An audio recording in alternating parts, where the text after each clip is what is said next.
Dr. Christopher Chase, with Associates in Plastic and Reconstructive Surgery, now in Cleveland on Wednesdays at 2350 Ocoee Street.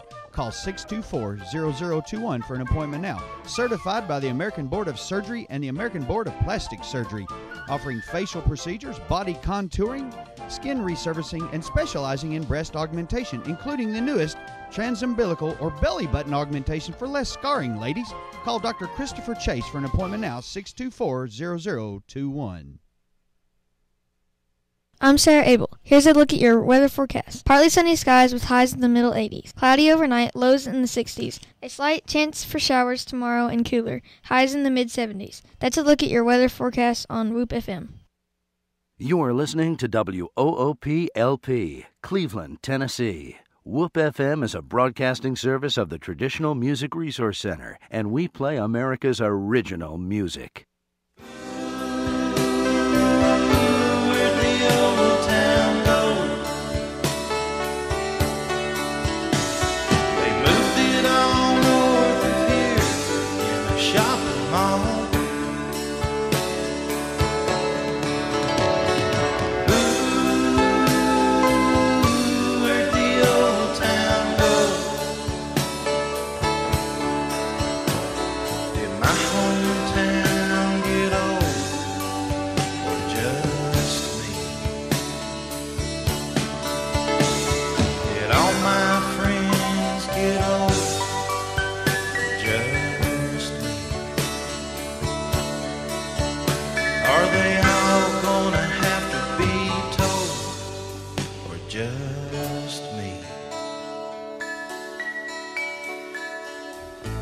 Good morning and welcome to Old Town Cleveland here on Whoop FM 99.9, or you can go to the internet at www.whoopfm.com. You can call us here at 614-5553. Deb, good morning.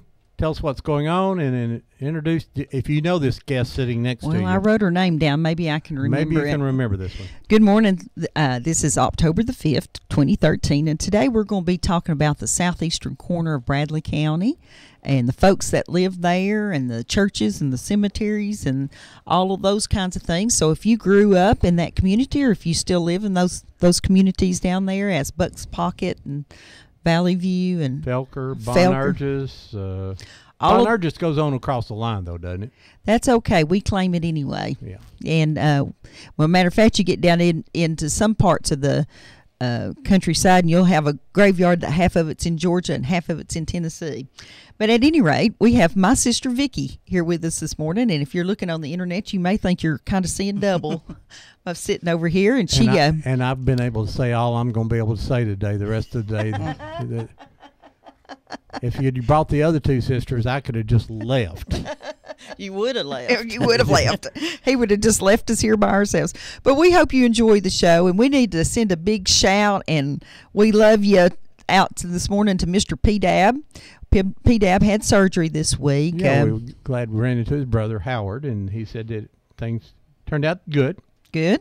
We were a little worried about P. Dab and a little bit of cancer scare there, but we hope all that's behind him now and that he'll be on the mend and be back with us in a few weeks. And we have to thank him for that fun show that we had last week. I don't know, well, it was educational, but I don't know how much useful education it was. I've had a lot of discussion this week about smooth and rough rocks. And I'm not going to get some of the other conversations. And I want to say something else, too, that I want to say. If you ever played football at Bradley High School, coming up here in a couple of weeks when they play Soddy Daisy, and I don't have the date on top of my head. Bradley. Would that be the 11th or the 18th? I'll tell you here in a minute. Okay. I'll pull out my schedule. But they will play their 1,000th game at Bradley High School. So we're inviting all former football players to come get on the field. We don't know if it's pre-show, pre-game, or if it's going to be halftime. We haven't. They don't have all the facts down, but they want anybody that's ever played football to come back and stand on the field. And it's a sad thing that Mr. Green passed away this year. He would have been great because he played for Jimmy Lovell. Yeah, Mr. Carl. And that would have been very, we very loved nice. Mr. Carl. So, but if you ever played football at Bradley High School, we'd like for you to come back. They will have played 1,000 games. That's if you start thinking about it, and you only play an average of 10 games a year, it's been a long time. So I wanted to kind of do something I usually don't do. I just wanted to say that last night in McDonald, someone took advantage of an elderly couple, jacked up their Chevy S10 pickup truck, and stole the rims and tires off of that. That would be 4 16-inch Chevy Classic rims. And so if anybody finds somebody trying to sell those today, I hope that you'll do the right thing and hit take them with care a of that. rock. Yeah, hit them with a rock, In and this then case, call the use police. A rough rock. Yeah, Not use a the- rough rock. Yeah, on this one. But that really disappoints me, and I hope that you guys will kind of keep that in mind. We'd like to say good morning to our friends over at Jackson Chair. We understand that they're listening in, and there's a couple of things Yeah, going on you here. can go buy some good furniture over there too. And we did, didn't we? We sure did. We did. And we've had it now for a little while, and it's lasting really well, and it's comfortable, and it looks good. So we highly recommend the furniture over there. You get it at a discount price, but it definitely doesn't look like discounted furniture. We got to say hi to our friends up at the Corn Maze at the river. I think they had a really rainy day on their opening day, but we hope that you guys will go out and support them. That would be, Fetzer, was that his name? Yeah. Fetzer. Mr. Fetzer was on here, and he did a great job. And we're going to have him come back and talk about his grandpa running the Conesaga Lumber Mill when he gets unbusy with the Corn Maze. But the Corn Maze is open September 21st through October the 31st. Friday evenings, Saturdays, and Sundays, and by appointments on other days. And you guys go by and tell them that you heard us talking about them on Old Town Cleveland. And I want to say thanks to Fast Eddie, who does our Whoop on Wheels on Tuesday night. He has media credentials to get into NASCAR, so he has very graciously got passes for Deb and I and Dustin to go to the Talladega race. So we're going to go film hopefully some of the NASCAR stars for our dirt track documentary and get them to talk briefly about dirt track racing. And So if we told you we were going to interview you and we haven't gotten to you yet, be patient. we've With got us a line working, of people. working full time, it's kind of hard to get to everybody, but we're going to hit that really hard coming soon. And a once in a lifetime opportunity today. There's a living history show up at the Cleveland Public Library, sponsored by Lee University, and I believe the Historical Society. You can go by there and see Civil War encampments, see real cannons, people making butter, making cloth, doing all those kinds of things, and it's real convenient right here in our own hometown, and it's all free. And I believe it's from like 10 to 3 today, so get on by there. It's right there at the main branch. Also, we'd like to send out our condolences to some of our own family. We lost an aunt this week, Reba Catley Jones, and our thoughts and prayers with her children. And next week's show, Ron, something good to eat. Couch's Barbecue is coming next week. The Steiner, Ken and Kenny.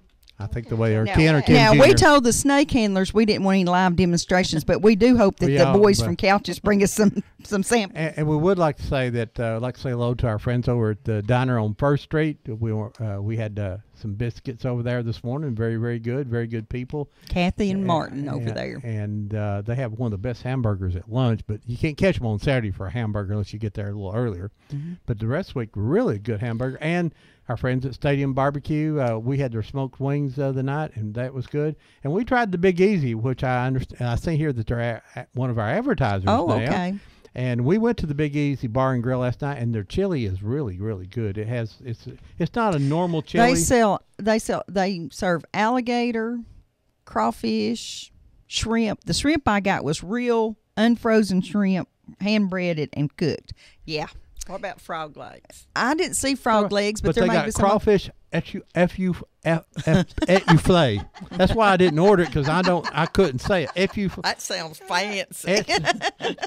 It's a delicious Cajun stew made with crawfish tails. Say that Fresh again, favorite. Ron. I just want to laugh some more. Etouffée. I'm pretty sure that's not the right way to say that. Gelato. It's sort of French, everything. my. But they had, they got like hamburgers too and stuff like that. But they have gumbo chili, and they did have jambalaya and crawfish bites and alligator. Now it's not, it's not a cheap place, but it's a reasonable place. It's not completely high price. It's a medium price. Yeah, I would agree For with that.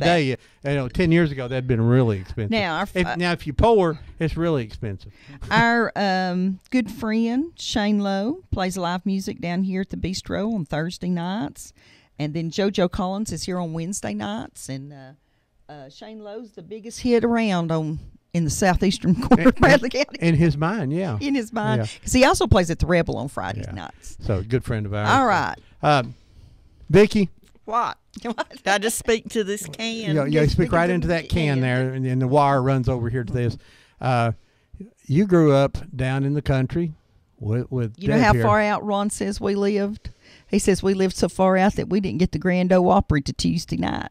Well, we don't get the radio station out there. No, Well, we now don't. you don't get whoop, past the creek over here, really. But you grew up down on a farm, right? I seen a picture of you on a tractor, and Oh, yes. so did you milk the cows?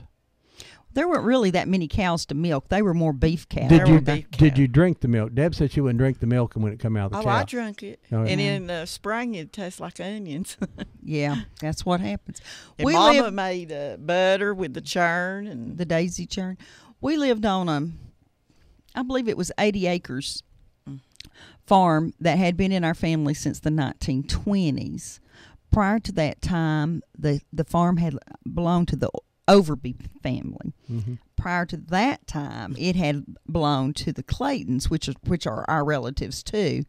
And in the early 1900s, the very first postal map that came out that showed the post offices, and that when they started delivering mail, there were still out in the area where we would have lived. There were still the little store post offices, and I believe the Claytons had the post offices when their political party was in control.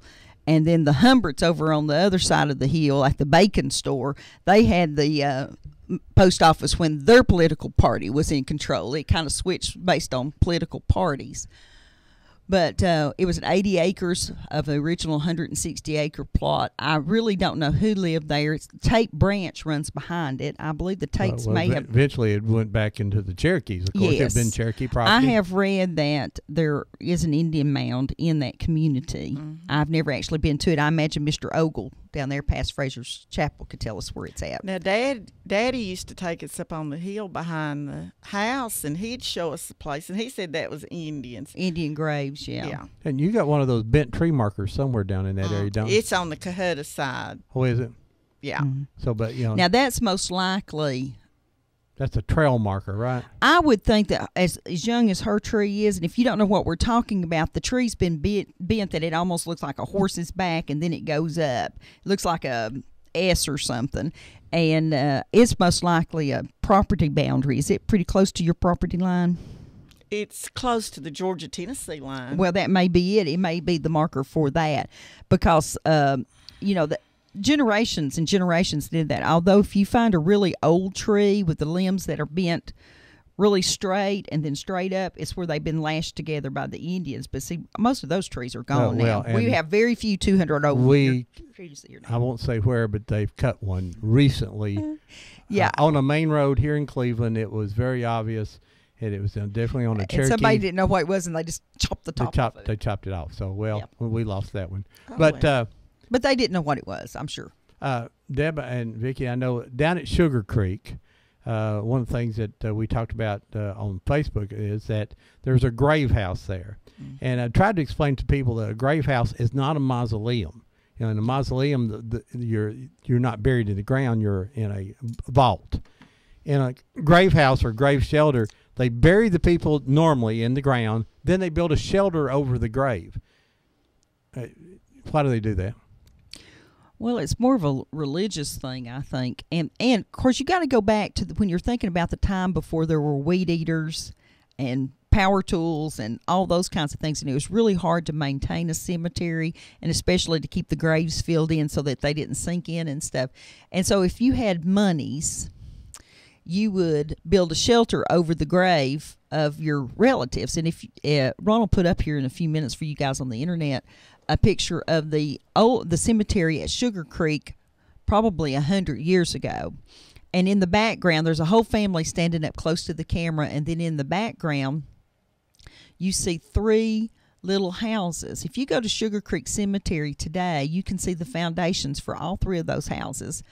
And the what's called a tabernacle, and that would be like a little gazebo-looking thing that when it got really hot during the summers and you couldn't stand to be inside the building that was not air-conditioned, no fans or anything at that time, they'd go out into the tabernacle, and the preacher would preach right there in the cemetery. And to see this picture is amazing. They have a white fence that goes around that whole big cemetery, and I'm talking a big lot that would have. And Mrs. Hughes, I understand, had 3 deaths in her family, just boom, boom, boom. And she was really dedicated to that cemetery and spent her whole life. It was like her big formal garden. And there are people alive that can pretty much tell you who all these people are in this picture, but we need to get that written down real soon. Now, the 3 houses, there are only one's left, and it's probably the only grave house in Bradley County now? That's standing, yes. Yeah. Now, the other ones were made out of wood, most likely? Well, what would happen to them a lot of times is the trees would get very mature and big, and when the trees would fall, they'd knock the buildings down. Of course, we have lots of big storms here, and a lot of times the buildings were made out of logs or they were held together with wood, and they would just rot away. Thankfully, the one at Sugar Creek is handmade bricks. It has a nice little roof on it, and it's pretty much in the same condition it was probably 120 years ago. The people, Leander Hughes and his wife are buried there, and they owned all that property down in there. And the Hughes family just built this. And there's a door that's locked there, but the family has a key. Go in, and basically, it's just there's the grave markers are in the wall, and they're on just, the outside. There's nothing inside that building.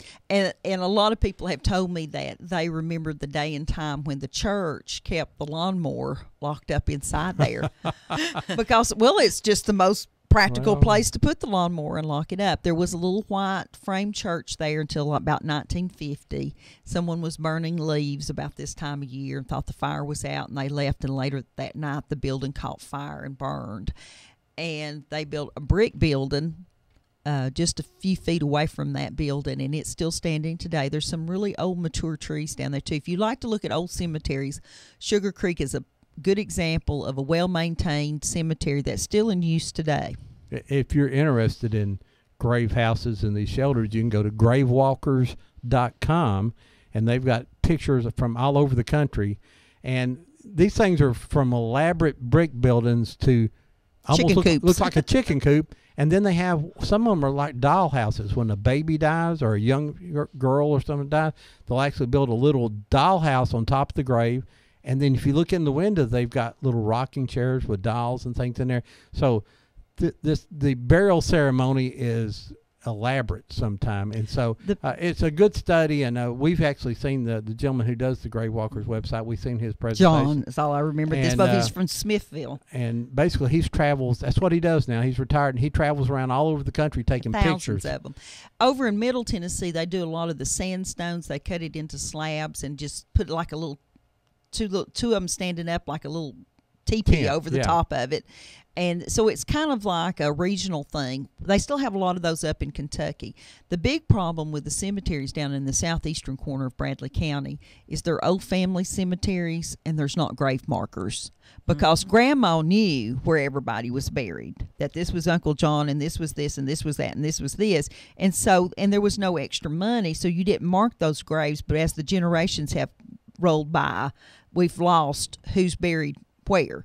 We know that, we might know that there's family members there, but we don't know who's buried there. So you have Sugar Creek, you have Union Grove. That's Fraser's Chapel. But let's go back to Union Grove.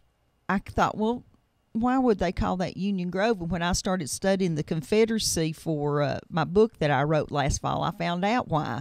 There was a Confederate down there anywhere. All the people down in there were Union. I know. I had two great uncles, Jesse and Joseph Epperson, who lived there and are buried right over in Bonerges. They fought for the Union because I looked to see how many in my family fought in the Confederacy, and None. No, I'm all Well, Yankee. When you go over to Claude Shell's house, Yes. Claude Shell lives over, is that Hunt Road? Yeah. On Hunt Road, has a big white 2-story house. And I was asking him about his house one day, and he said in the 1920s when the Ogle family came there, I believe that house was already standing and had been built by the Stonecipher family. And he's owned it for about 30 years now. But he said the story that he had been told to him is the story out of the history of the rebellion of Bradley County, East Tennessee by Hurlburt. And it says that there was a young Stonecipher boy. And that's not out of this house, but it's on that farm. This is Arla Stonecipher, who recently passed away. That's his family. The 14-year-old was taken out of the home he was Union, and he was taken by the Confederates and kind of held hostage and stuff for a while and then turned loose. But there's a whole story. But we know now it's passed down through the generations that it's on that farm right there that they're talking about. It's a beautiful farm. It is a beautiful. I want him to come tell us about it. Good morning. You're live on Old Town Cleveland. Hello, Ron, Debbie. Hello, Hey, Miss Ella. What's up, sister? Oh, I'm doing fine. Guess where I went last night? I What's that? imagine you went dancing last night. Where'd you go? I went to Pokey, but they had the Collins brothers there, Yep. and he played nothing but slow songs. Yeah, well, Miss Ella, we know you like to shake a Well, leg, now, so that's too bad. You know, I was at the TV show last night when you called in. I just wasn't on set right at that time. I know you were listening. But now, you know what? Joe Palo wanted your telephone number after you went off there at break. Why? He wants to meet you. He thought you were sexy. Hey, I've met him before. Well, yeah, he says, can you get me her number? And I said, I sure can. You heard what he said, didn't you? Yeah, I heard what he said. Yeah, I did. Oh, Miss Ella. Oh, well. I told him. Now, you're a cougar, so, he fits the bill. Miss Ella. He's trying to get Joe in trouble with his wife. I know he is. Joe stays in trouble with his wife all the time anyway. I wouldn't go with a married man anyway. Well, he just wanted to talk. Yeah, right. All right, Miss Ella, it's good to hear from you. Thank you, honey. Bye-bye. Bye-bye.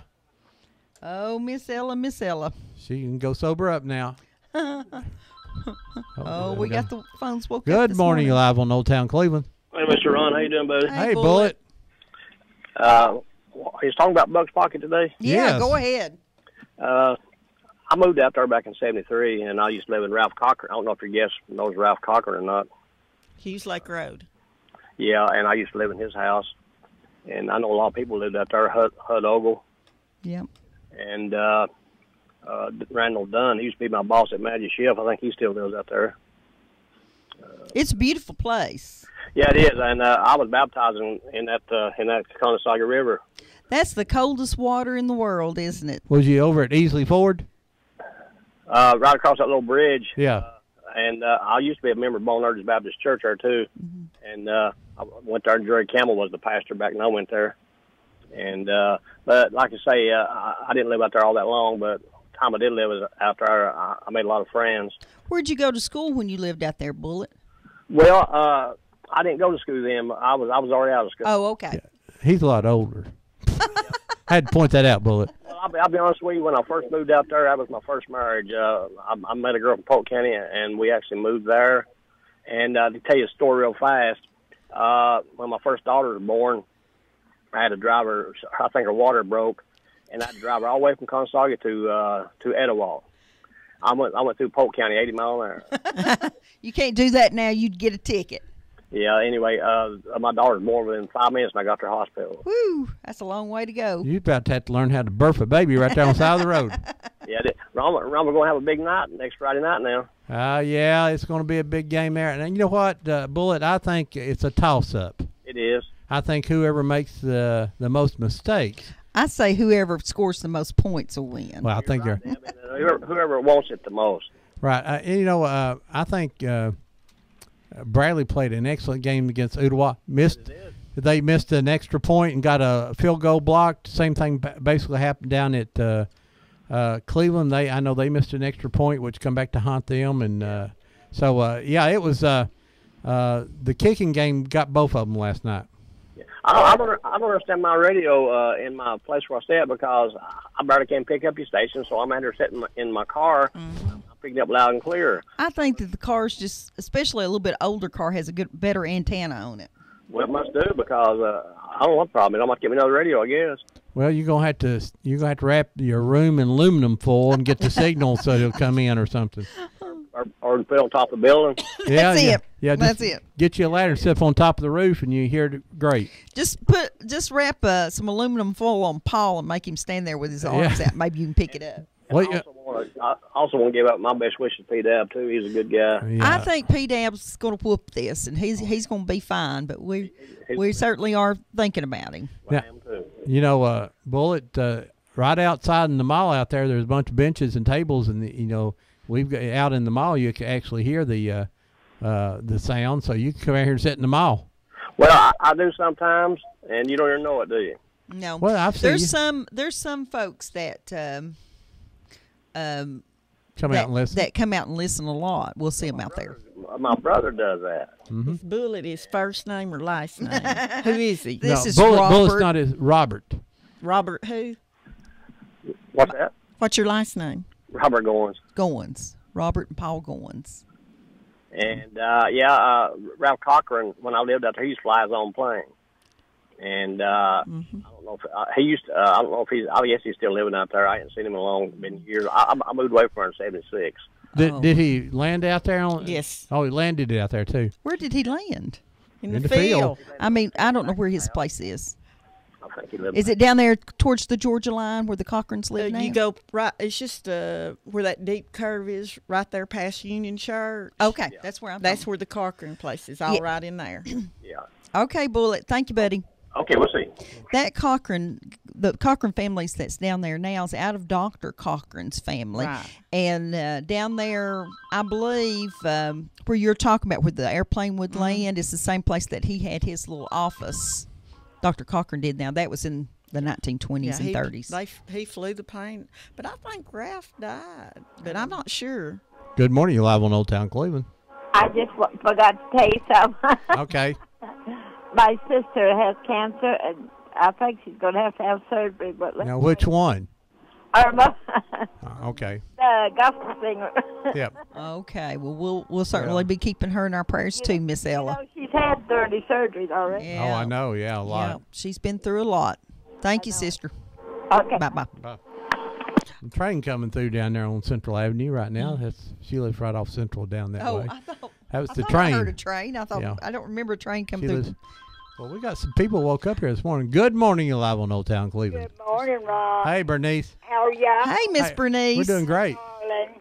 You know who used to don't be the know mayor that. of Buck's Pocket? Who's the mayor of Buck's Pocket? Cecil Swallows used to be. Well, yeah. He was the mayor at Buck's Sea Cat, we called him. Sea Cat. Yeah. I sure do miss Sea Cat, and especially on a day like today. Yeah, he would love to be there talking. He, Oh, and he could, and all you have to say is, did you ever make any moonshine? And he could tell a lot of stories. Miss Bernice, what's your husband got for sale today at the farmer's market? He's got okra and he's got tomatoes, and he's at Peerless Road.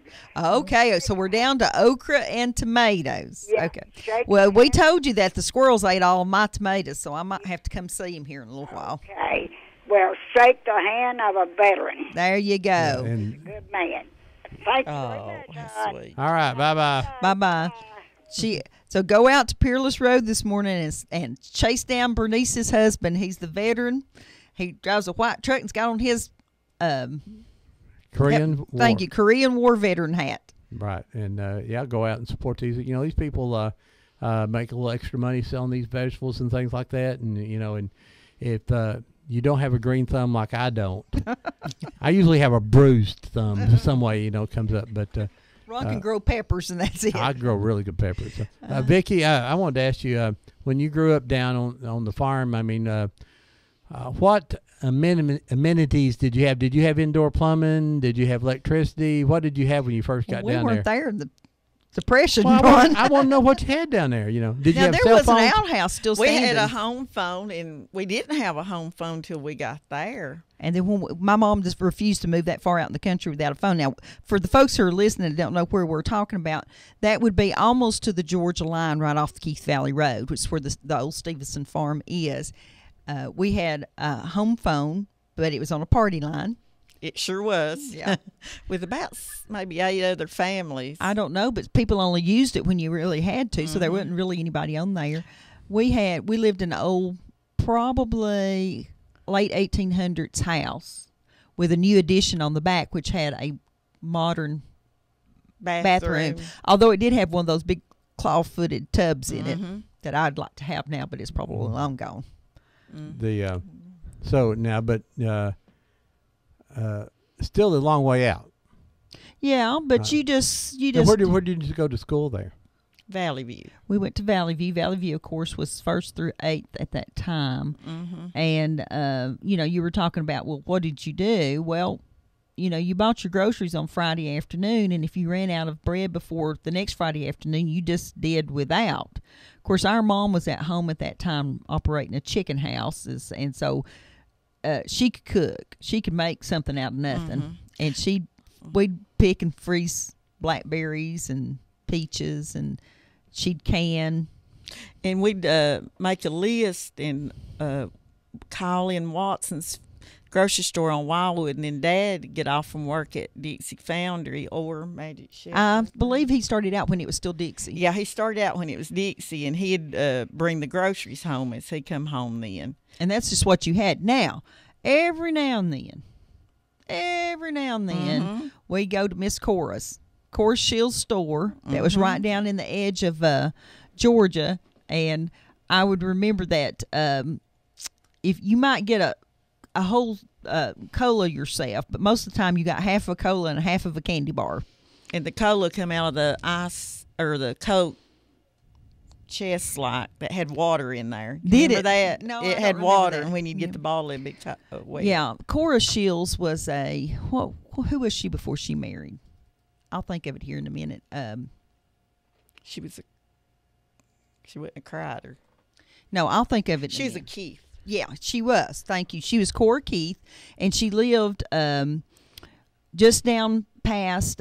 There's a picture of her as a little girl standing in front of a log cabin there where the Kerrs lived that house burned last year. Yes. Yes, she was across the pasture there. But she was a Keith, Cora Keith, and she married, and the Shieldses had a store. I believe it was a rolling store to begin with that was on a wagon or a truck or something, and then they built a storehouse. I'm not real sure about that. But now there's some families down in there that have lived there for generations. Who are some of them? The Ogles, the Stennetts, the Oinbys. Regans. Well, now, the Regans and the Ogles and the Stennetts, they all came from Greenbrier and the Smokies. And, Well, when they started buying the property out up in the Smokies, a lot of these families, they were paid for their property, but like what usually happens, they were paid a small amount for their properties.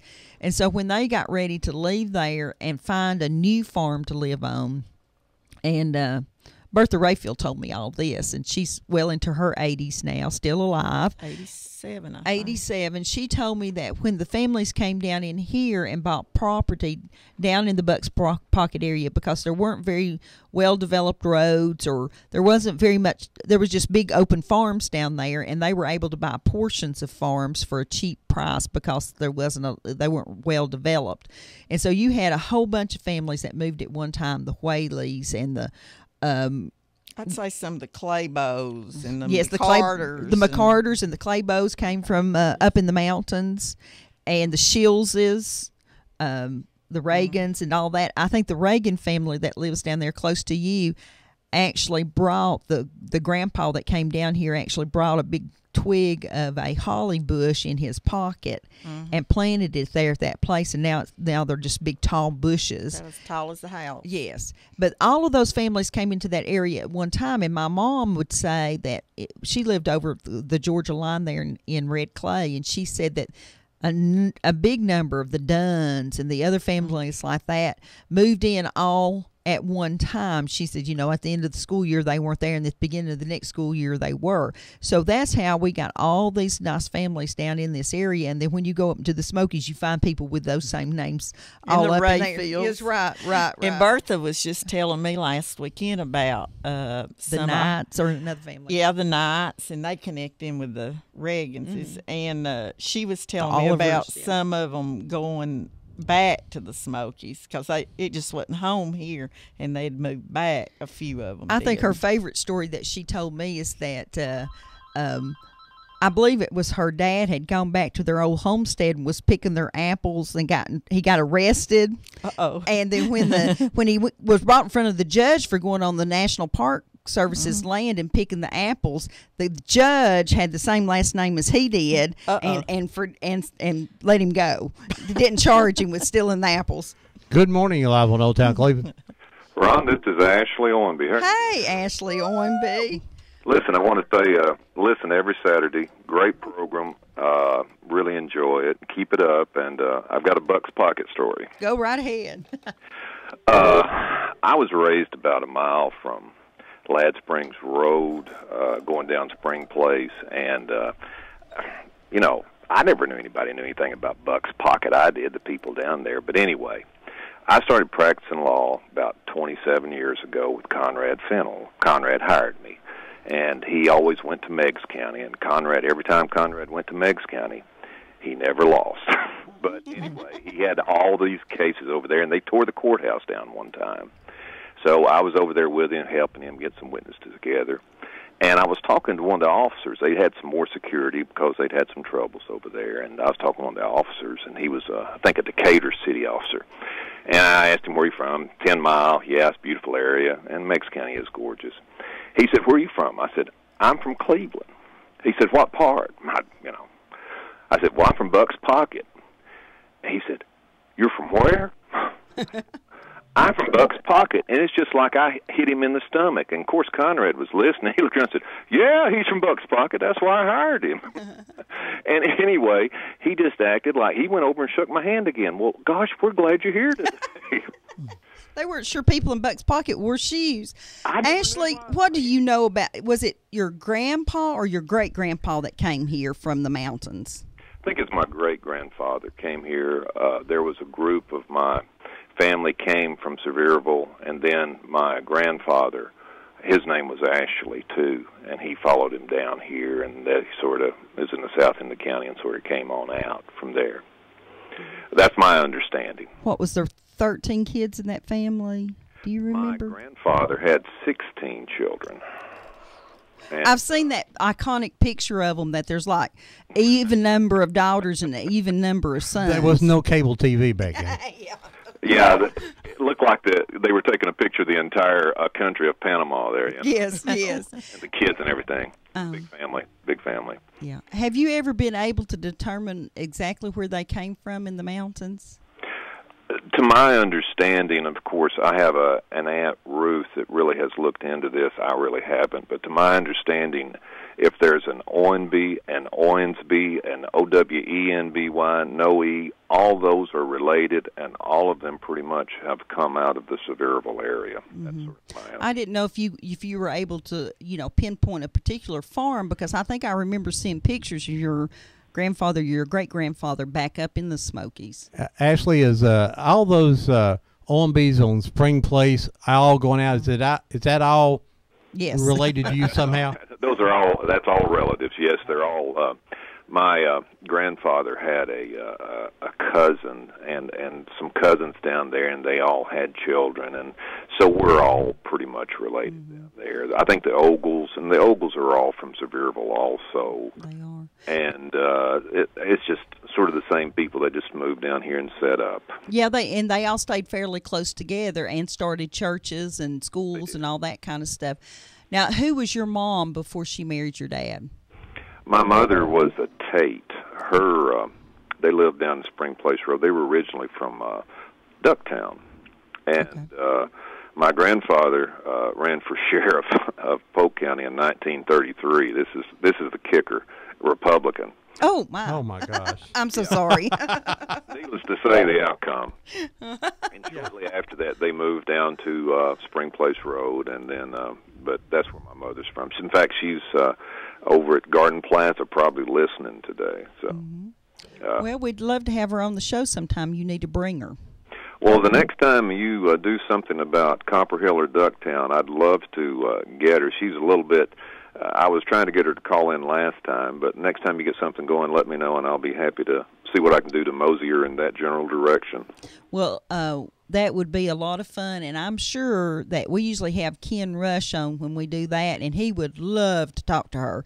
He just loves to talk to people that grew up in that area, and I'm sure that they could carry on a lively conversation. There's so much history from Parksville all the way through Ducktown. It's just, they're just, we could do show after show on just different phases of all that, the river and then the copper and then the lives up there. It's an amazing story. Well, Ashley, did you know that the best-selling author from Ducktown? That would be me. Well, I've sold more books at the Ducktown Museum about Caney Creek than anybody else has ever sold up there. Hey. well, I want to tell you, some people live in Paris, and some people live in various parts of Europe and then go to New York City. My mother, I think, called the best of it. She was raised in Ducktown, then moved to Buck's Pocket, so There you go. she's right there with them. Yeah, there you go. Enjoy the show. Just want Thank to you, call in dear. and tell that quick story. Very you, nice Ashley. talking to you. Bye-bye. Vicki, let me tell you something about that we talked about Cecil Swallows a few minutes ago. He told me that when his daddy helped move the original building that was Samples Memorial Church. He moved it over. They moved it over and started Bonerges Church with that same building, and that's the building that's under the brick there at Bonerges now. Well, his brother Earl, he used to get up in church and tell about just being at Samples, and they were almost like they were in the woods praying in Yeah. the woods and stuff, and it must have been Well, when they started, the people that lived in the house across the street, which I think were the Smiths, which were related to our friend Olita, she said that they started it as a camp ground, a camp meeting, and it was just an open air arbor or whatever they called it, and they had the sessions there, and then they built that frame of a log house, and then when they got ready to build a frame solid wood building, they moved the old log building down to Bonerges. So what is all the churches down there? Union Grove. Well, now Samples Memorial's been there for several generations now. It's not an old church, but it's a 1920s church, I would think. The actual site there being used as a church. You have Bonerges. You have Union Grove over on Hughes Lake Road, Sugar Creek, Straw Hill, that was sometimes called Cahulla Church. That's a really old cemetery there, too, if you ever want to visit an old cemetery. I'm thinking Liberty Church was there on Spring Place Road, right where Lightning Whaley cut hair till he was 95 or something. And that building was moved down close to the fire hall on McCoy Street to start whatever that church is now across the street from the old Coca-Cola bottling company. They that piece of property is actually for sale now, where the church sat on the east side of Spring Place Road, and the cemetery was on the west side of the road. And there's a lot of old family names in there, the Nippers and the Goods, and those names like that. There's a cemetery behind Valley View School that I'm not sure there was a church there or not. You have Cedar Springs Church that has a cemetery that's probably from the 1930s or 40s. One of the Frasers was the first person buried there. Wasn't there a Zion Church? There was a Zion and Hill there's a graveyard, Church. And there's a graveyard across the road from me. I haven't been to that one, I don't think. And then right there where the Battery people are on Valley View. Yeah, that's what the church. Okay, I remember the little white church being on the south side of the road.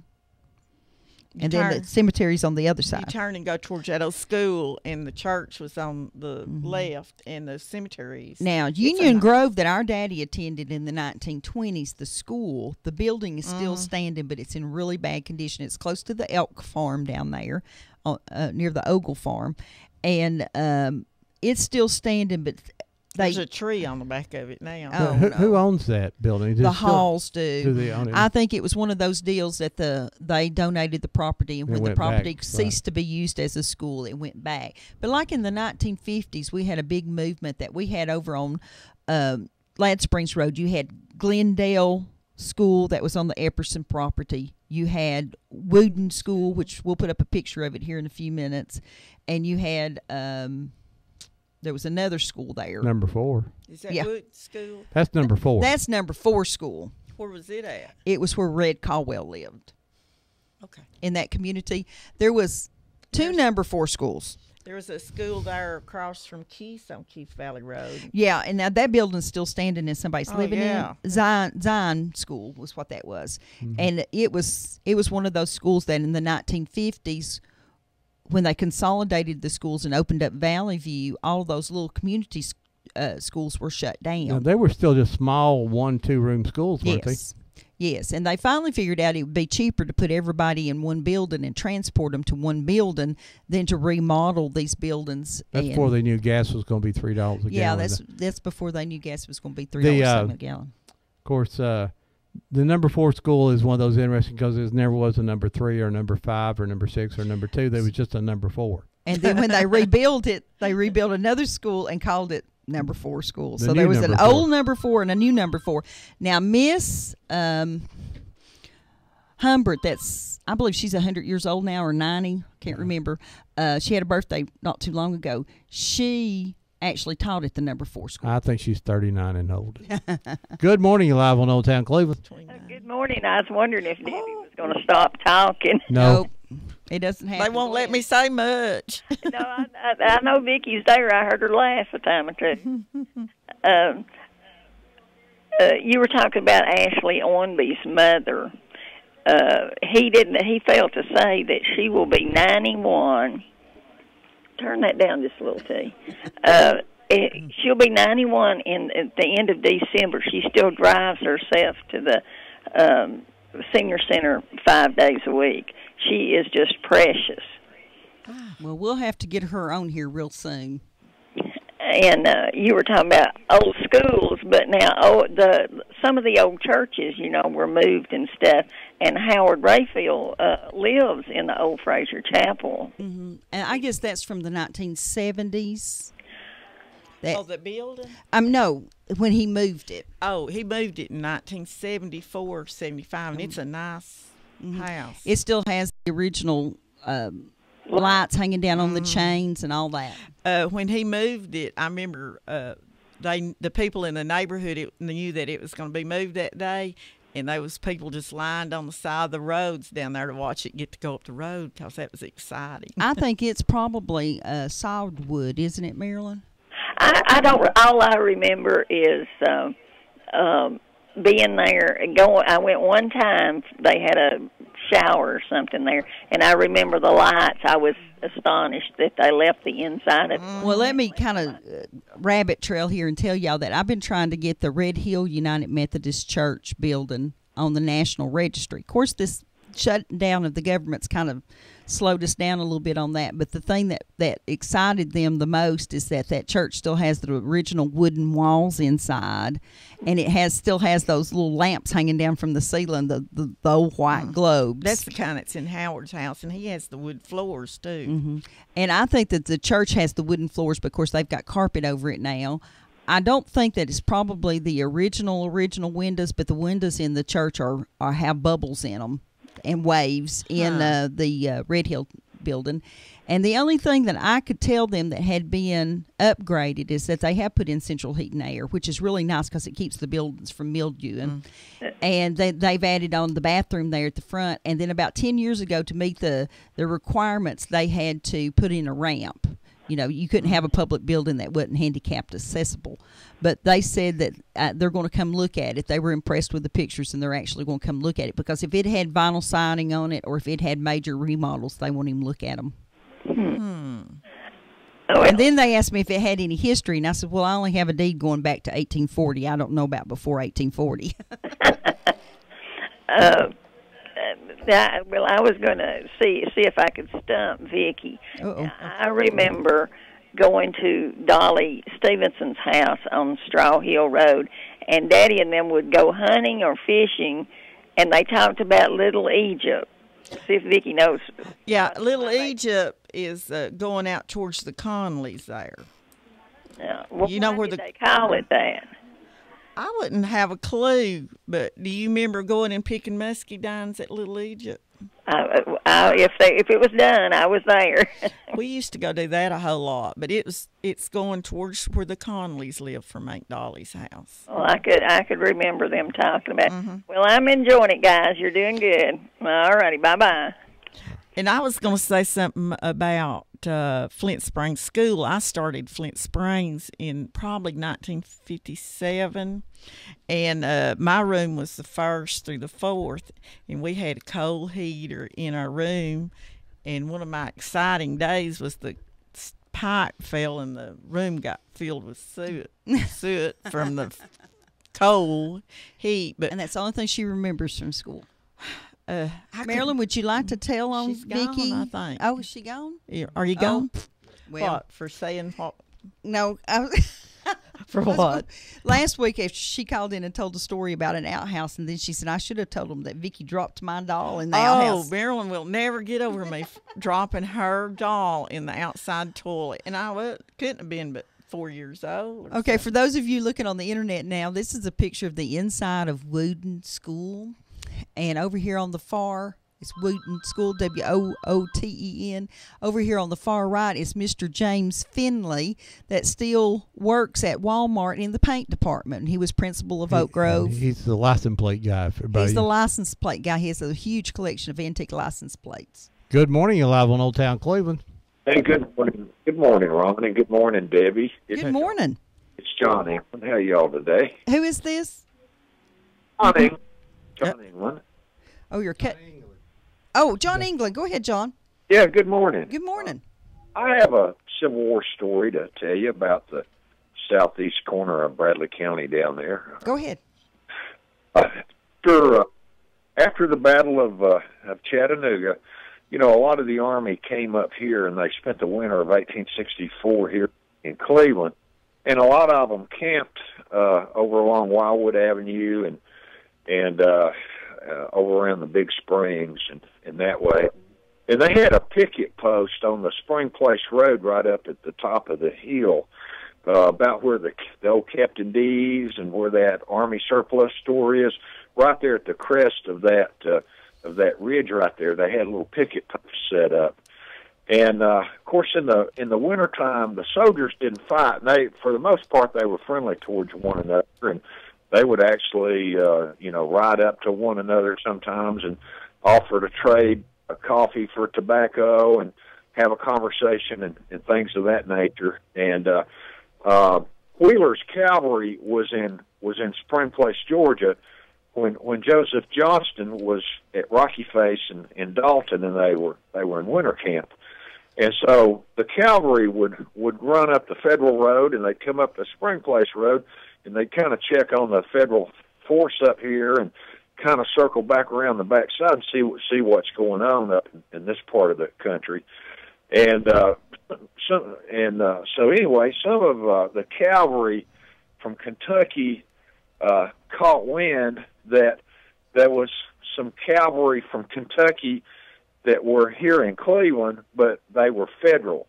And I do not recall exactly. I tell the story as the 5th Kentucky Cavalry, but I don't believe that's quite accurate. And I read this in a diary. It's an obscure diary is where I read this, that they were very angry that this, the border states, you would have the 5th Kentucky Cavalry Federals, and then you would have the Kentucky Cavalry Confederate, right? Right. You know how that works.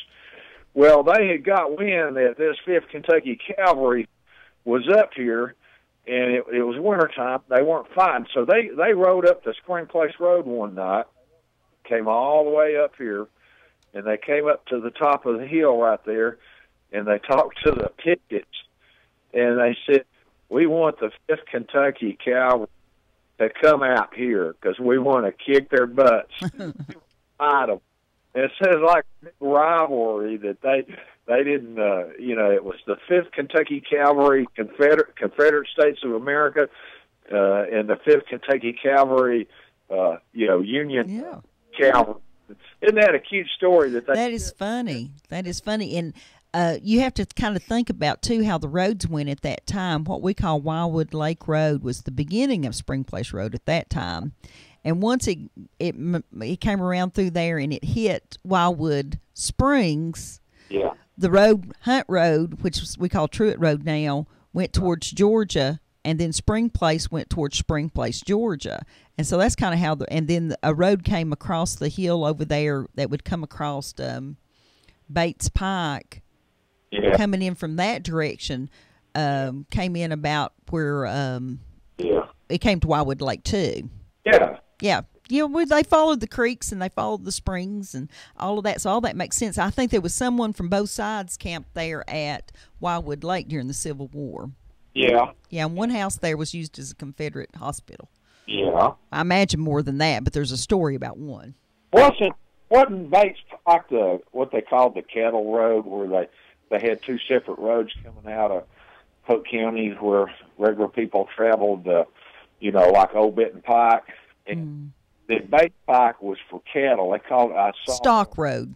The Stock Road. There you go. Yeah, they called it the Old Stock Road, but I don't know much about it. I've just seen it listed as that. Yeah. Hey, one thing about those Owenbys, I'm married to one. Kathy's grandmother, they're Owenbys and Armstrongs from down in there. And they came from Greenbrier in Pittman Center. That's where the Owenbys are from. And of course, nobody could spell 100 years ago, so all those variations of names, if you did a DNA test, they're all the same. Well, when you had 4 grown men named William, sometimes they would do that so that they wouldn't get billed for other people's stuff. They just changed their name by 1 letter. Well, if you go up into the Smoky Mountains where all these Ogles and things come from, my family's the Dunns that come out of there. I think they're all married to each other somewhere up through there, so we're all cousins. Yeah, they couldn't go too far to see the girls at night. Hey, work on that Abel's Hardware show for us, okay? You keep talking about Keith Valley. We're going to find that in an hour. My grandmother was a Keith from down there originally, but was she a George Washington Keith's daughter? Here's some names for you to help me research. Perry Keith and Jesse Bean Keith. And, of course, that Jesse Bean, that's a very historic name. So they named him after Jesse Bean, and that would have been my great-great. You need to go spend some time with Miss Oleta Owenby. With who?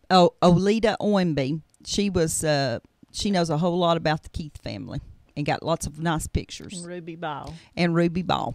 Yeah, I can get those numbers for you. I'll give them to you on Facebook. If I ever find out if I ever find that story again, I'll make sure that you ever get a hold of that diary again. Make me a copy of it. I promise. Okay. All righty, thanks, John. Okay, bye. John, I enjoyed his Kentucky Fried Chicken show. He did good. Yeah, he mentioned the Armstrongs. We have to mention the fact that down in Armstrong Road area this week in Hunt Road, there's been a report of a loose zebra. Apparently somebody down there has a few exotic animals, and the zebra has gotten loose. Well, you would think that you could find a zebra running up and down the roads. I don't see a zebra on Keith Valley Road. No, but people have been posting pictures of it on Facebook. And I know there have been some people turn themselves into AA there. They said, I've drank enough now. I've seen the zebra. Let me tell you another cemetery. I'm sorry, Ron. Over on Lad Springs Road, of course, we've got the Little Swan Cemetery that's been cleaned up by the Ruatan Club down in that area. I just wanted to mention that one before we moved on. And there's one at Fraser's Chapel. Yeah, Fraser's Chapel's a good story. That Fraser was a interesting guy. Onslow was, and he was married about 5 times. And every time he got married, the woman got younger and younger and younger. And by the last one, he was 50-something, and she was 17. And they moved down into... Well, it ought to be. Yeah. They moved down right across the Georgia line there and built one of those old 2-story houses, that had a big room on each side of a hall, and upstairs a big room on each side of the hallway. And lived there and had more children. When You think he had 18 all? We think somewhere around there. What was his first name? Onslow. Onslow Frazier. O.G. Frazier. Now, that's Jerry Frazier's family, is it not? Yes, it is. And at some point in time, Jerry took right after him, right? Right. Okay. At some point in time when he was when the Civil War was going on, Onslow was a recruiter for the Union forces living there at Cedar Springs. And he also, when he turned in his pension application, he claimed to have been a spy and was over in Nashville and was running from the Confederates and got hurt. And that's all in his application for his pension. I'm not sure that he actually got a pension. He got lots of wives after that, so he must have not been too injured. But anyway, he built that house, and then he built the church, Frazier's Chapel Church. And that building, as we were saying earlier, had sat there until 1974, being used as a Baptist church mostly. And then it was moved up the road, and they built a more modern facilities. But there's a lot of old graves there from the early 1900s in there. My nephew David Rayfield, he's been working on the Frazier grave stones this week. That's good. It's always good to keep the leaves and things brushed away from them, but not to power wash them. That's not real good for them. But sometimes people feel like they need to do that, but it kind of eats away at stuff. The Humbert family, I actually think, was down in the valley there prior to the Smoky Mountains. I think that there's some of the original. They were down there like Civil War times, and the Cochrans were down in there. The Keiths were down in there early. That's why we call it Keith Valley Road. When they cut through that property there, it got the name Keith Valley Road. We're going to take a little break right here and pay some bills, and we'll be back with you folks in about 3 or 4 minutes. We want you to call in with your favorite story. It can be about Buck's Pocket or just about where you grew up. We'll be right back with you. WOOP LP, Cleveland, Tennessee. Debbie Moore, co-host of Whoops Old Town Cleveland, has released a regional history book, Confederate Voices. The book is available at the Red Ribbon, the Museum Center at Five Points, and at www.oldtowncleveland.com. And be sure to tune in every Saturday morning at 10 for Old Town Cleveland, right here on Whoop FM. Turn your car into cash at Check Into Cash. With an auto title loan from Check Into Cash, you get the cash you need and a whole lot more of what you want. Want the guaranteed lowest rates? Check. More cash for your car? Check. Lots of convenient services like check cashing? Check. Get an auto title loan and drive home in your car. Stop by Check. Check Into Cash today. Call 877-262-CASH. Turn your car into cash at Check Into Cash. Wheeler Technologies has moved. Visit them at their new location at 490 Grove Avenue Southwest next to Bradley Rentals. Same great folks, same great service with a better location to serve you. Call Wheeler Technologies for voice, data, and security needs at 664-TECH. That's 664-8324. And remember, depend on Wheeler Technologies for the current time and temperature every day at 476-1111. Tennessee Alarm Contractor C1750. You save when you buy from the factory. Now you can save even more while we celebrate the grand opening of our new store on the North Shore in Chattanooga. Plus, we'll pay your sales tax on Mermaid products $6.99 or more. Kiesler Incorporated is in the business of recycling your metal, and they pay cash. The only covered scrapyard around where you can recycle rain or shine. They're located off the bypass on Overhead Bridge Road. Automobiles, appliances, copper, stainless steel, tin, all metals can be recycled at Kiesler, and you can walk away with cash. That's right, they pay cash, and they are the friendliest scrapyard in the Southeast. If you have unwanted metal just laying around, bring it to Kiesler Recycling today and walk away with cash. Kiesler Recycling open Monday through Saturday, 7:30 to 5, or call for more details, 614-3000. I'm Graham Abel. Here's a look at your weather forecast. Partly sunny skies with highs in the mid-80s, cloud overnight, lows in the 60s, a slight chance for showers tomorrow, and cooler, highs in the mid-70s. That's a look at your weather forecast on Whoop FM. You are listening to WOOP LP, Cleveland, Tennessee. Whoop FM is a broadcasting service of the Traditional Music Resource Center, and we play America's original music. Where'd the old town go?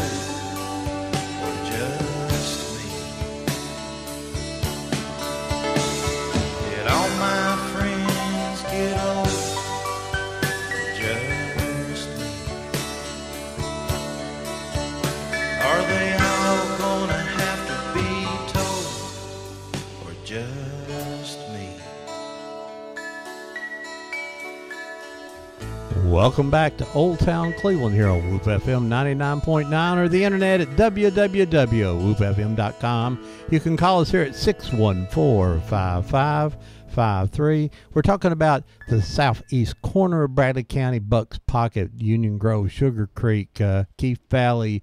And all points in between. Felker, did I say Bucks Pocket? Probably did. And I'd like to thank John Cook, who wrote our original song there for that we opened up. That's John Cook playing Old Town. He wrote about him and his brother. If you'd like to hear more about John Cook music, go to johncookmusic.net, and you can hear the entire song of Old Town Cleveland. It's about a 4-minute song that he wrote. I was lucky enough to play bass for him on that song. So if you're interested in that, so we'd like to thank them. And like I say, today we'd like to say thanks to our security guard here today. He's making sure everything's safe. He patrols here and keeps the masses down from big crowds attacking from us there. So thanks to our security guard there. And I wanted to mention, Ron, I'm sorry. Well, let me just wait just a minute. We're very proud to have with us our special guest today, Vicki Rayfield, and she's been talk much yet. She's been the quietest I've ever heard her today. But this won't give me a chance to talk. Oh well, you and Debbie had to work that out. Deb, go ahead there. I just wanted to mention we did lose a couple of well-known folks down in the countryside there this week too. In addition to Reba, Miss Reba Catlett Jones, we lost Jim Caldwell, the son of Red Caldwell, and also we lost Betty Rayfield. What was Betty's married name? She was a Canavas, but she went back to Rayfield. Okay, that's Scott Canavas' mom, right? Yes. And so our condolences to those families also. Good morning, you're live on Old Town Cleveland. Good morning, this is T. Bandy. Hey, Bandy, what's up, buddy? I've got a fish truck coming the 26th. A fish truck coming. Well, maybe this one won't have such a hard time. Maybe it won't rain. Don't get them fish wet. To drown the fishes, yeah. What date did you say it was coming? The 26th. Okay. And if they want to order fish, how do they call you? It's 478-2405. Right, and you'll have all the carp-eating fish. The grass-eating carp. How's that? Yeah. Okay, you got that. Okay. Good morning, Vicki. Good morning, T. How are you doing? I'm still kicking low. Yeah, kicking low. Yeah, I got a nurse calling me just now. It's coming directly. That's why you've been sick. He likes those nurses. I'm going to church tomorrow, though. That's good. Good for you. That's a good sign. Since June. I'm glad to hear that. Yeah, I'm going to try to go. Marilyn wants me to go. Sounds good. Sure, be good. Thank you. Bye-bye. Bye. We were talking on the break about some of the families that live down in the country there. Who do you got there on your list, Vicki? Oh, well, I started out with the Keith family, and now a lot of them still live on Keith Valley Road. A lot of them do. Hold on a second here. Good morning, you're live on Old Town Cleveland. Hey, Ron. Hey. Those two good-looking girls down there by you. Yep. Woo. Two cousins. I said I love them. Okay, thank you, Miss Anna Mae. Hope you're doing good. I am. I got my report on my cancer. It's gone. Well, good. Gone cancer is the best kind. You got that one right. Now I want to tell you I love you. All righty. Thank you, Miss Anna. Bye-bye. Bye.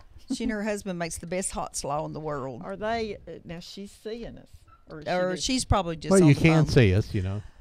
This is for the folks that are looking at the internet screen. This is a picture of a baptism taking place, I believe, at the railroad bridge on the Conasauga River, and it's a pretty big. I mean, if we could get that many people now to show up to church and baptism, we'd be doing good. There must be 200 people there. I'd be willing to bet that there's some Eppersons and Dunns and Ogles and Keefs and. In there, because that's probably Kaylor's. That's probably a Bonerges church, would you think, or Liberty, Liberty over in. Let me tell you what they used to do. They'd have all these big group of preachers come up out of Chattanooga, and they'd go around to all the different little churches, and they'd have revivals in the community all at the same time. They called it a convention, and then at the end of the convention, they would have a baptism. And that's probably what that picture is. So that's probably all them Baptists down there in that I'd lower say end. that's all God's people right there. So Methodist, we just sprinkle anyway, us Methodists, So well, you get to the fried chicken a lot faster that way. I'm thinking that you're right, Ron. There's probably every one of the names we've mentioned. There's somebody in there, and I believe the preacher, his last name was Thomas. Yeah, you probably got Polk County and Tinga, and then all that lower Bonerges and Keefe and everything, because it's just all, it was all family. They all knew each other, married into the families. Yeah. That's a nice crowd there, but that one's not at Easley Ford. We've got a good picture of Easley Ford that Ron will put up here in just a few minutes. Go back to those names. Okay, here we go. Okay, and we got the Ormby and the Tatum and the Stop. The reason you don't get to talk, Vicky, is every time we say, okay, Vicky, go, the phone rings. No one wants to hear you, Vicky. Good morning. You're live on Old Town Cleveland. Hey, Ron, that Rayfield lady you got in there, I think maybe she's up there trying to campaign for a man. She's looking for a man. Oh, that's my favorite son-in-law's dad. Anybody that lives in Bucks Pocket is fair game. It don't matter who. Hey, Mike, are y'all going to do any upholstering furniture for Duck Dynasty people? Yes, ma'am, we are. Tell us about it. I think it's already in progress right now. It's just now hitting a production line and should be out any day now. Well, let me ask you this. Is it going to be camouflage couches with orange pillows? Well, I think y'all will use that as an excuse to go up on the camouflage. I'll rather some camo for them, but for the most part, it'll be an exclusive for... I don't know what store, but anyway, it'll have the duck head logo and the mallard fabric on the recliners. I keep trying to get Ron to grow him a beard and get rich like them, but he just won't go for it. I don't know if a beard will do that or not. I'm out of luck. You may have to have something else going for you other than a beard, because I've been hoping the same thing, Well, now I want to know if on those couches, do I get a duck call with it? Yeah, we'll get a duck call or somebody sound like a duck. Well, Ron needs a duck call to go with his turkey call. Help you, Ron. I've got a turkey call in my car I carry with me, and I'm getting pretty good calling turkeys. He sits in the car and makes the turkeys gobble. You can't find a turkey down there at the Village Green. Yeah, a cooked one, maybe. Well, I've seen a few down here. But well, don't talk about Fro Daddy like that. Afternoon, if you know who I mean. Yeah, Fro Daddy, yeah, that's, they're talking about turkeys. Well, Mike, you tell my favorite son-in-law good morning. Are you over at the furniture store this morning, Mike? Neighbor's duck got run over, but it's still alive. I hate when that happens. Yeah. You know, Vicky's a good catch down there from Buck's Pocket. She's got shoes and everything. Vicky does have shoes now. I seen her last night. 2 pair. I think she had a pair. No, maybe she didn't, but she had them in the car. Now, I had shoes on. Me and Mike, we had a good life at a little birthday party for our granddaughter last night. We had a few good lives, didn't we, Mike? Yes, we did. Oh. You got any sales going on over at Jackson? Something funny and everything. Every time I get around her, I don't know why, but. Hey, Mike, do you have any good sales going on over there at Catnapper today? We've done excellent this morning, thanks to you guys over at radio station, Fro Daddy and all of them, they seem to boost it up quite a bit, and you guys too, hopefully. We do. We remind them that you're open on Saturdays. And we got our couch there. Yeah, you did. Sure did. It's a good deal and great furniture and great prices, all that, and even got them to deliver it, and it was pretty good. Yeah. I think me and Brad even took it to you. I made you tell your wife that you loved her, but you was talking to me, I think. Shh, don't tell everybody. Oh, my. Yeah, we're going to be open plumb every weekend plumb through May of next year. And you're open what times? From 8 a.m. until whenever people quit giving us money. There you go. Hey, and Christmas is coming up. If you ain't bought your wife a new couch or new living room furniture, you could save you some money and be a hero, right? That's right. You can be a hero anyway. You come over here, you can see prices that cost less than a pair of flip-flops. So if you were going to spend $2,000, you can save $1,000 and buy her a second gift, right? Yes, sir. For $1,000, you get 3 pieces. You get a sofa, love seat, and recliner. And a duck call. Yeah, and a cup of coffee, maybe. All right. Thanks, Mike. All right. Thanks, Mike. Bye-bye. Y'all have a good show, and talk about Bucks Park, talk about positive, and try to find Vicky a man. Okay, we'll put out an all points bulletin. ABC, any man that's got a car and shoes. Yep, there you go. Well, and half of his teeth. Bullet. Shoes are required. I don't know about the teeth. You have to talk to her about that. You've heard Bullet call in here. Bullet might be a good choice. There you go. Would, yeah. And they gotta like beans and taters. What about Sid? Vicky's got good insurance, and Bullet's sick quite a bit, so yeah. What about Sid? Works down there with you. Sid, I don't know. He may be a little bit too shy for Vicky. Oh. Yeah, but he can play banjo. Is Mr. Jackson still alive? No. I'm sorry, what was that? She wants Mr. Jackson. Mr. Jackson. Yeah, there's one Mr. Jackson still alive over there, but I don't know if she can handle his language or not. But she would. She won't handle his money. ain't language she's wanting to handle, huh? That's right. Thanks, Mike. Thank you. Bye bye. When we start, bye bye. Thank you. When we start talking about Keith Valley Road, we've got to start at the beginning, and that's where I.H. Bandy had. Go ahead.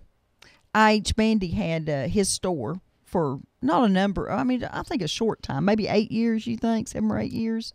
At least 8 or 10 years. Yeah, or it was right there at the intersection of Keith Valley Road and Spring Place Road, and they lived in the old house across the street, and then eventually built a house there and had a fairly large farm. But that's I.H. Bandy, and he probably died, I guess, 6 or 7 years ago at almost 100 years old. I think he was 99. He was 99. He almost made it to the big 100. And we have the Tatums. Who else? The Humber. We got the Hamiltons and the Scott family. Now, I never knew many of the Scott. And then we go into the Lee family down there. And up at Fike Funeral Home, isn't there a man up there with his last name's Lee? I don't remember any Lees. Now, Humbert would be like Scott Humbert works at the school system. Absolutely. Yeah. Scott Humbert. And Scott's brother takes care of the Sugar Creek Cemetery. When you go down there, it's always immaculate. There's a Donahue's down on Keith Valley. That's from the country store, wonderful little store that was down there. The Donahue Do you remember family. on the Sunday afternoons? Of course, no stores were open when we were kids on Sundays. No. And on Sunday afternoons, there would be a plastic bucket sitting up on top of the ice machine, and you dropped your 50 cents in there and got your bag of ice out. I mean, and there was no secure any kind of. Ray Donahue was an insurance salesman. That's his family. Yes. And Mike Donahue. His daddy was Woodrow and Reese Donahue. Right. Mm-hmm. And they're both passed away now. The Kerr family, Ray Kerr, and all of those. There were several Kerr families right down there where the new fire hall is now. That's Roy and his family. And some of them still live in that area. And, of course, we have Miss LaBethel and the Stennetts on down the highway there. And the Stennetts came down from the Smokies also at that same time. Joe Stennett. The Hicks family?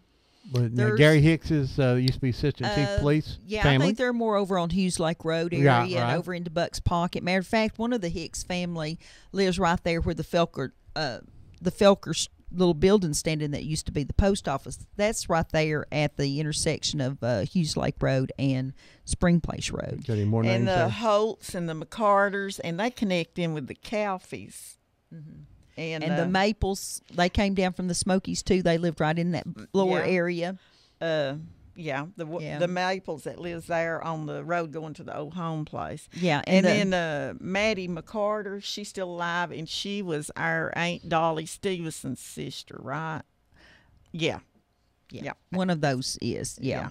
And then the Stewarts, spelled Stewart. There's a lot of the Stewart family left down in there. You mentioned the Ogles. Yeah. The Ogles and Klein and Edna Claybo, and they connect in with the Ornby family and the Blues. Stennett Blue. You know, was most a of these preacher. families, a lot of these families were relocated when the Smoky Mountains Right. was Yes, created. you're They, right, yeah. I know the Ogle, there's probably in, is it Caves Cove, there's some Ogle property in there. Yes. And Shields. And, Yeah, the Shields, yeah. Yeah, and the Reagans is. I don't remember anybody coming down here that their last name was Oliver, but they married into the Olivers up in the Smoky Mountains, and then for several generations, the men were named. Their middle names would be Oliver after that family connection there. And of course, we lived on the Stevenson farm, and then the Overbys were down in there. The Insleys. Oh my gosh, there's Insleys all over that creation down there. Oh, yeah. Yeah, I thought about Insleys. the Insleys this morning. I mean, And the Ogle family had a whole crew of boys, so there's lots and lots of Ogles still down in that area. It's pretty amazing that having worked at Valley View School in the last few years, you still see those same names down in the country. You know, the Owenby name was just, I know when I went to Oak Grove, there was a lot of Owenbys lived in my area there. Mitchell Owenby lived down the road. That's Ralph's son. Mitchell is. I haven't seen Mitchell in a long time. I hadn't seen him in a long time. He would be he's my age, and I haven't seen him in a real long time. Nice guy. You have Adamses, Pullums, Nippers, McClures. McClures. Oh my gosh. Rayfields. And the Rayfields. Don't forget, and the Frasers. See, the Frasers. Rayfields and the McClures, I mean, not the Rayfields married the Fraser into the Onslow's family. So when several years ago I wrote a little bit about Onslow, and it always amazes me the people in Bradley County that are related to that family. Of course, he had 19 kids. But now I found out something, Vicki, that I hadn't known before. Over at close to Valley View School, there's an old barn and a house close to the road, and the Griffiths live there. Well, we're kind of looking at that house because we think an older section of that house may be, like 1870s or something. And I was kind of looking at that. There's an old yellow house behind it that I haven't got to investigate yet. And then there's the house where the Newmans used to live, there's a pretty white house that has a big spring in front of it that they've lost the barn there in the last 4 or 5 years. But I found out the other day from another researcher that's researching that area right there. First of all, there used to be a road that went straight through there all the way over to Flint Springs. That's no longer there. And secondly, that was owned by the Kerr family. And the White House, though, was built by Pleasant Craig Miles for his dad to live in, and that's the same people that the history branch of the library belongs to. So we're all the way back to, we know who that house was built by, but we haven't quite gotten on the date. It was right after the Civil War, I think. I know that my family come out of the Smokies, the Dunns, but we didn't get in Bradley County. We got across the line into Polk and in Tinga, where and the property was even cheaper. And then the Eppersons there's some Eppersons married to Keys. I had somebody ask, said my great grandfather Thomas Epperson, which they call Key, is buried in Bonerges Church. And somebody asked, says, "Well, are you related to Dewey Epperson?" I said, "Well, if they're an Epperson and buried in Bonerges, we are now related. I can assure you that." And that's Darlene Owenby. On top of that, Good morning. You're live on Old Town Cleveland. Ron, Deb, this is Merle Harris. Hey, Merle. Yeah.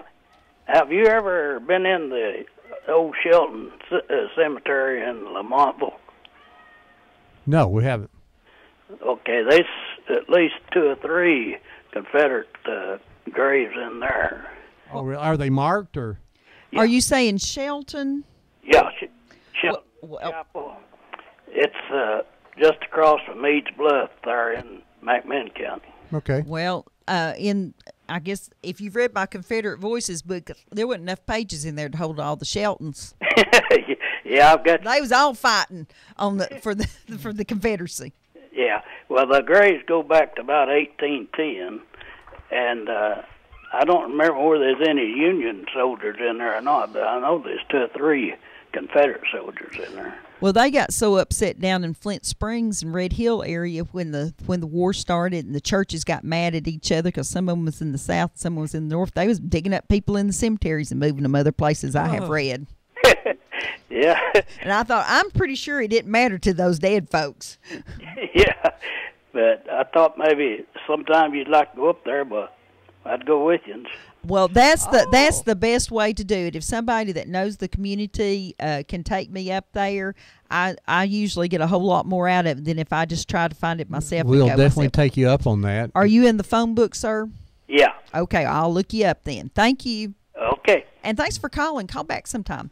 Okay. Ron just put up a picture that came out of the Keith family of Murray County, and I appreciate them sharing that with us. That is the bridge at Easley Ford when it was Got first a team of built. horses going across it. It has a team of mules and a wagon going across it. We know that was built about 1930s. And I was telling Debbie that picture that I saw on the banner a few days ago. I'm sure it's the Easley Ford Bridge. But they now, didn't. Here comes the bad news. Yeah. When they get the two bridges finished over on Spring Place, which is coming up in the next few months, maybe probably at the end of October, the end of November, they're going to have the highway open into Georgia again. At that time, they're going to take this bridge down. Debbie, was you baptized there? I was baptized right where this girl's standing, I'm sure. And I really hate to see that bridge go, but I know that the road department has tried to give it to the Polk County Historical Society. They've tried to beg, borrow, and steal. Does that look like Easley Ford to you, the bridge? It does yes, to me. it is. Okay. It is. It's it. It's got that little arch like. Well, what was throwing me off is that I really never have seen that much of the bridge because obviously this was when it's first done. Look, it also has a wooden fence there too. You just don't see it. So and of course, this is at Sheriff Davis's house. Sheriff Davis's house. So Polk I County would Sheriff. suggest that you go take all the pictures that you want of this bridge because it's going to disappear here real leave soon. it up and just let Sheriff Davis plant some flowers on it. What I think. Hey, good morning, live on Old Town Cleveland. Oh, you got it too late. Sorry. I'm sorry. The answer. Call right back there. The answer machine got you. Sorry. Just call right back there. Hang up on that answer machine. Call back. I went under that bridge and walked the beams, and they wasn't wide. Good morning. You're live on Old Town Cleveland. Good morning. Hey, Doug. My family's from the other end of the county, but that big fat guy that owns that radio station, his dad bought a 100-acre farm down there, and we used to love to go down there and hunt and explore. Where was it, Doug? Well, I don't know the area enough to tell you. We stopped at that store at Spring Place Road and Keith Valley Road right in the Forks. That'd be Bandy's store. And get our Cokes and candy bars. But we'd go on down through there about 3 or 4 miles, and there'd be another little country store down there. And the country store. Or were you on Spring Place or Keith Valley? On Keith Valley? Well, we go on down Keith Valley Road. That's Donahue's store. Yeah. And we turn up in there, and then we turn back to the right and head south. And we get on a country lane, and it went for about 4 or 5 miles. There was a few houses and chicken houses, little farms and stuff. But we came to a dead-end road, and there was no farm place there. A 2-story house that didn't have any paint on it, hadn't been painted in 50 years, and 2 chicken houses and a lake. But Sugar Creek was the property line, and I just was real impressed with Sugar Creek. The water was so clean and clear, and pretty big creek. And we hiked all the way down it and went around meandering curves, and all of a sudden the water started getting real deep and extra green. I've never seen water that green. And all of a sudden we were in a beaver pond. There was beavers down there. Mm-hmm.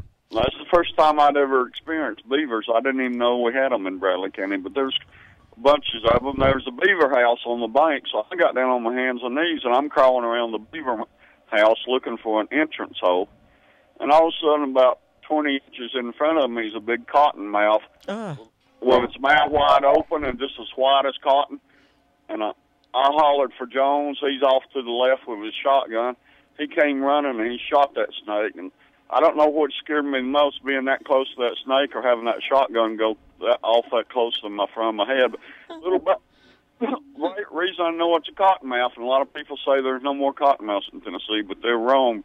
Of course, that was 1968 probably. But anyway, little baby snakes come crawling out of it, and they were alive. They were 6 to 8 inches long, and only pit vipers have live baby snakes. Other snakes have eggs. So, and then the mother snake started crawling off into the briars, and with little babies just dragging out of it every which way.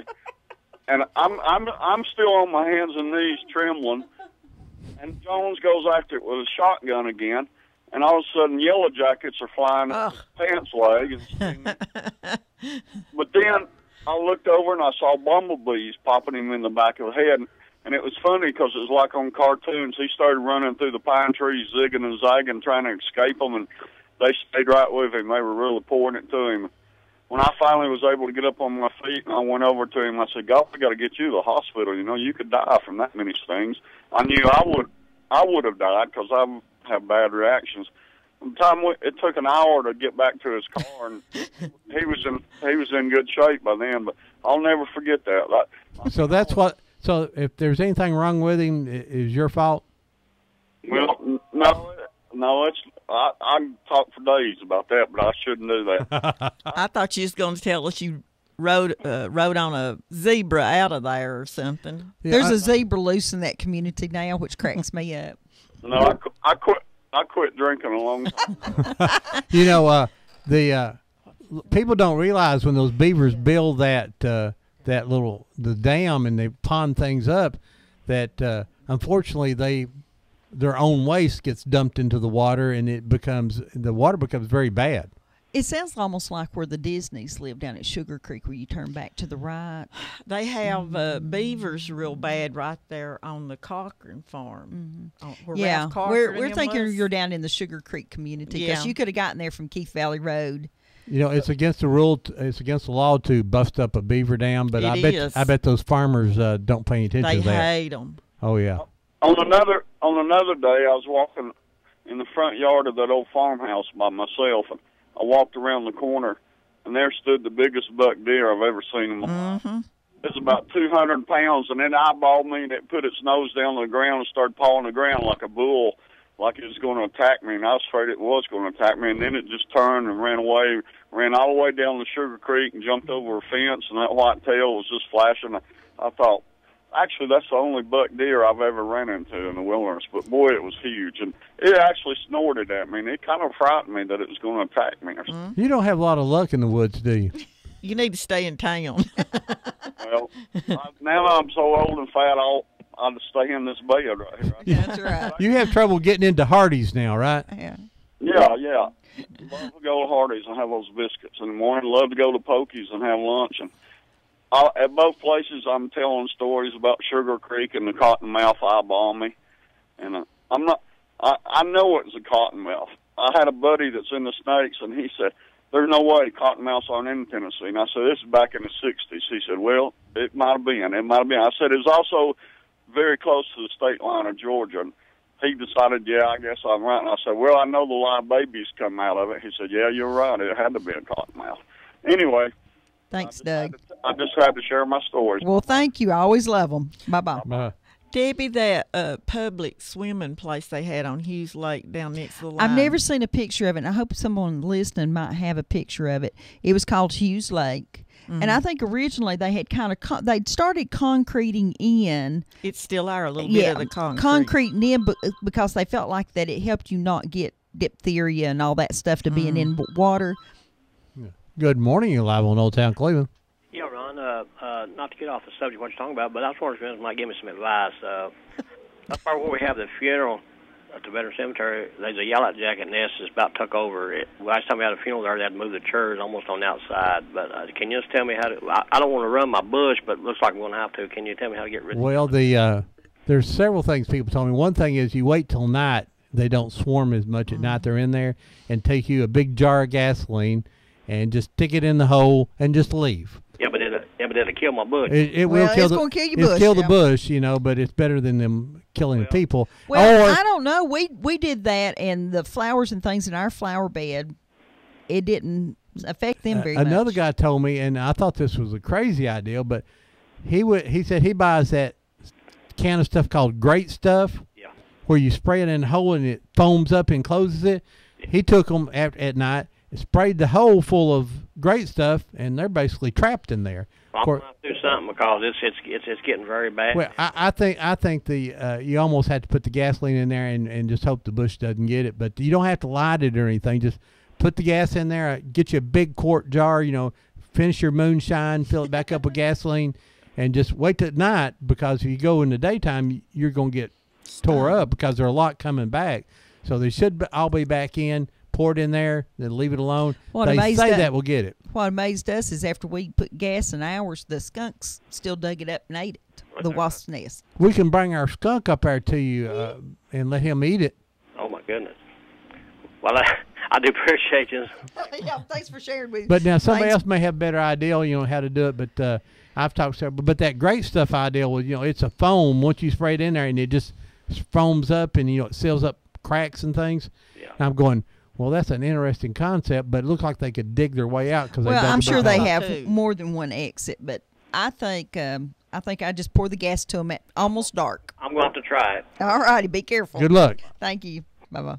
It seems like the yellow jackets hang out at the graveyards. Well, and the ants and the groundhogs. And there's good cover usually, under the tombstone or the base of the tombstones. Just no place for them to be anymore. Yeah.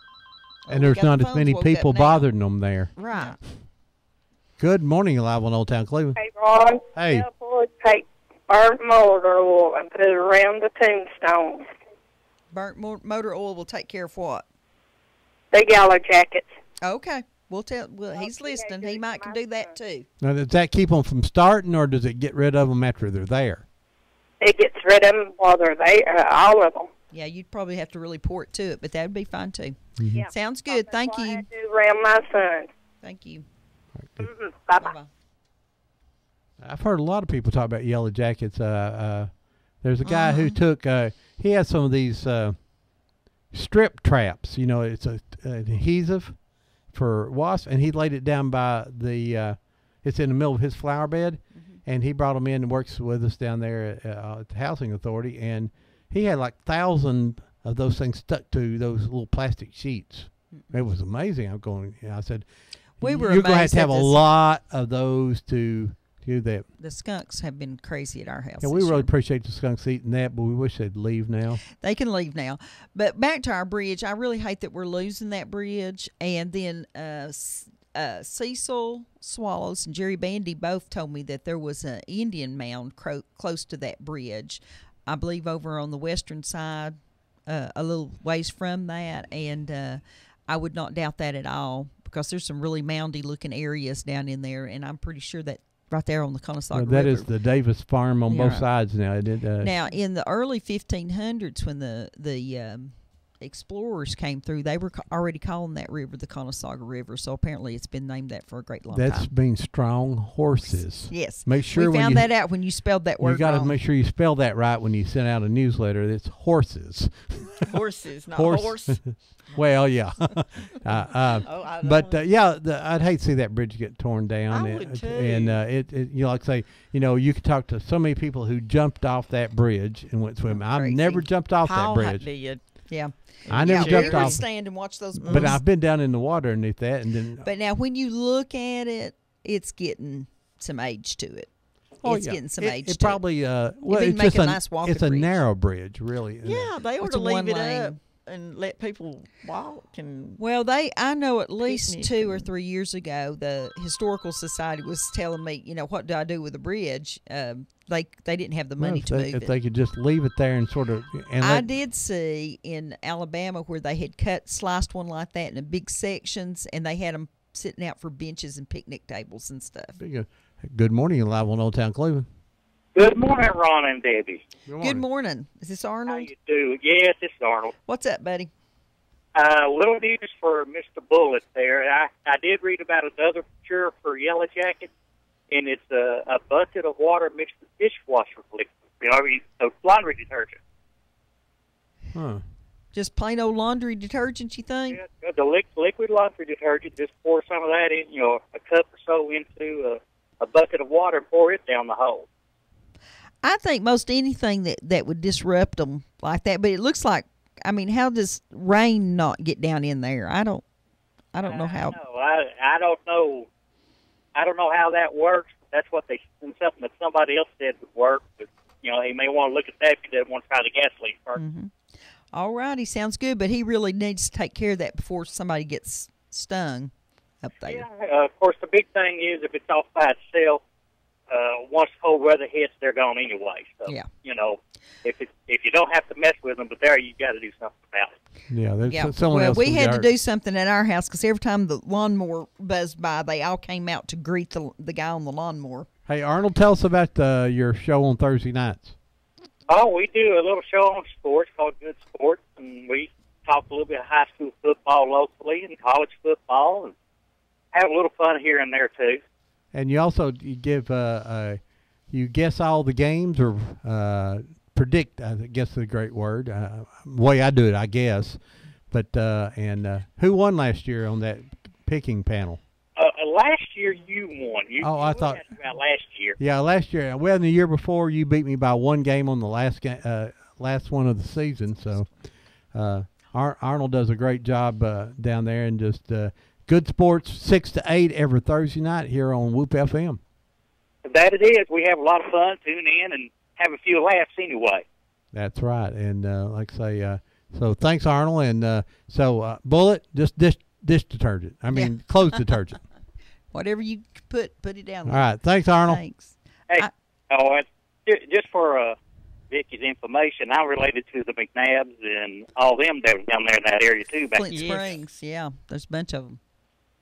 Okay, y'all have. Thank you. Right. Thank you. Bye-bye. And see, there was a Dr. Hughes too, or Greeley Hughes, and he lived down in that down in where the Hughes Lake Road is, and then he eventually went over into like Cohutta and James County, or right there on the line, and was kind of serving people. And there's lots of information about him. And you had Dr. Cochran, yeah, and you had Dr. Jones over in Flint Springs, and so each little community had a church and a school and a doctor and a preacher and a a store. Well, in a few minutes, tell me what Red Caldwell done, because I know that name from my whole life, but I don't know. He was right there. He lived right there. What did he do? Was he just a farmer?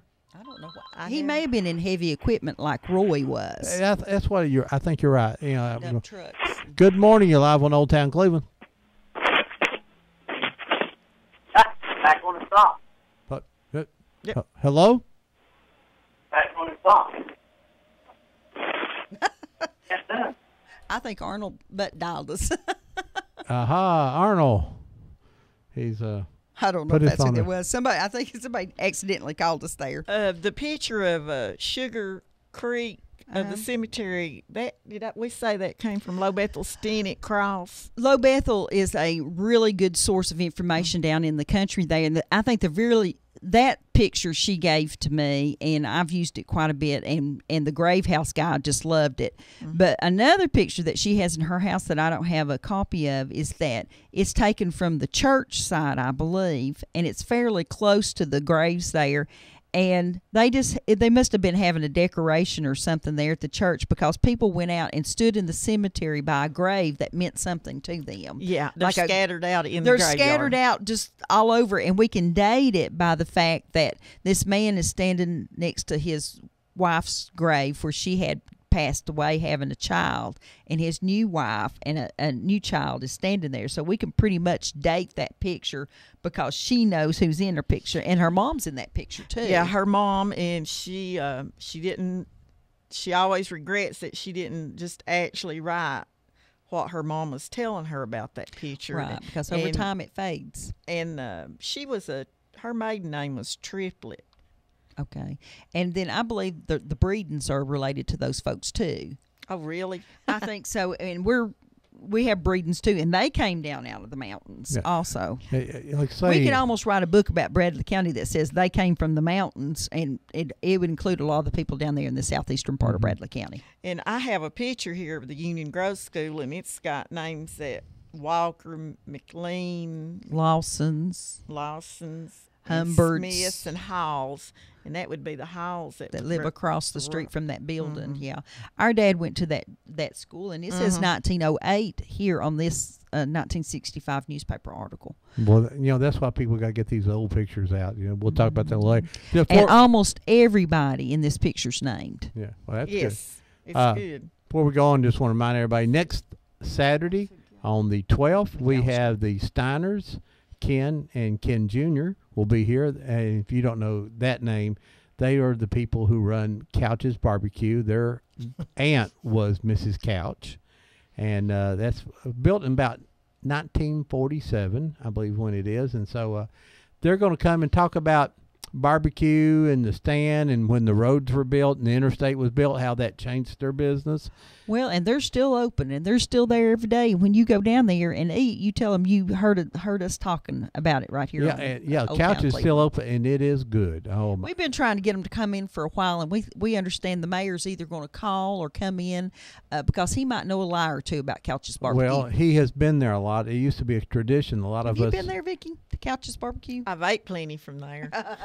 The mayor and the late Max Carroll, they used to go there quite often on Fridays, and that was Cleveland sort of went there on Fridays for lunch, and I occasionally went with them.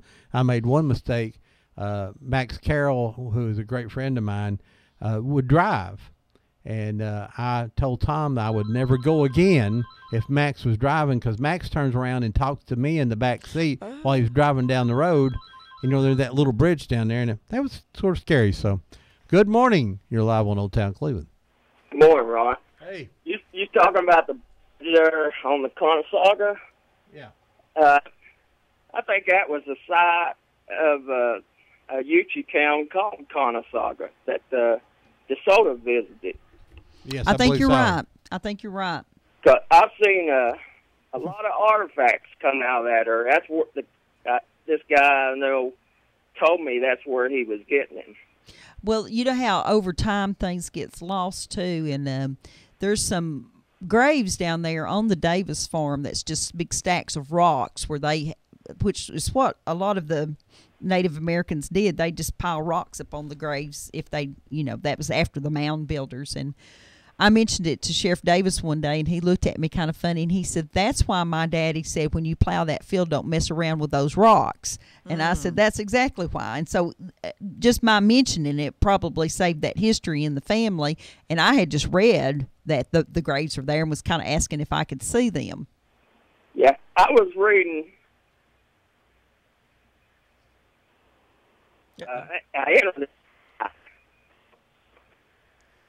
You're breaking up on us, buddy.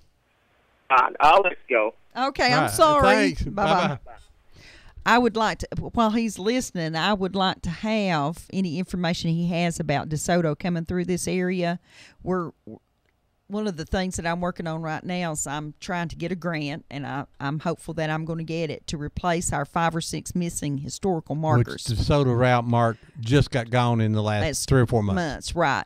And also, along those lines, I need someone to contact me if they know what was written on a sign about candy.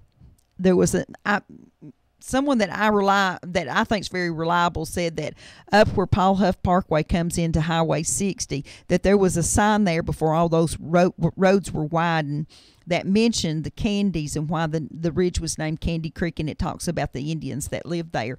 I do not remember that sign, not being from that side of the town. So if someone has a picture of that, I'll get it replaced, but I can't replace it. I can't find, it must not have been a state sign because I can't find what was on that sign. We need to replace all our missing signs, and then we have multiple locations in Bradley County that needs to be recognized. So if there's any group who wants to take on a project like that, it costs about $1,500 to get a state sign. That's the metal sign put up, everything. The state does all of it. And you have to, but it's about 50. You have to get it approved of what the area was. It takes a long time, so you need to get started on. So if somebody's interested in getting one done, or interested in what's doing it, call us here at. You can of course call us here at 614-5553, or visit Old Town Cleveland on Facebook, and you can send us a message, and we'll be glad to help you there. Don't forget also. Coming up in, I'll tell you here in just a second, Deb, on very soon. How's that? Well, while you're mentioning that, we have the live encampment today up at the library. Please go by and support those people. It'd be a fun thing to show your kids or your grandkids or even yourself. And it's one of those things that they're up there because there was actual encampments there 150 years ago at this time. and they were wanting to reenact that for the kids. And they did. They saw over 600 fifth graders yesterday that came through those booths. And then in November, they're going to do some stuff up in Charleston to reenact what happened in Charleston. Right. That the kids will get to go to again. So on October 25th, the Bradley High School Saudi Daisy game at Bradley High School, that will be the 1,000th game that Bradley High School has played, which is a pretty big landmark, history, that they want anybody that ever played football for Bradley High School to show up and come out on the field. We'd like to see the field completely full. You know, that there are thousands of kids who've played football there. Some of them are 80, 90 years old now, you know, so we'd like to see them come there. If nothing else, we'd like to get a list of them, and it would be great to see who played for who, what coach was there, and who you played for, and just get your name. And that would be just unbelievable. 1,000 games, October 25th at Bradley High School. So don't let people wimp out. Make them go.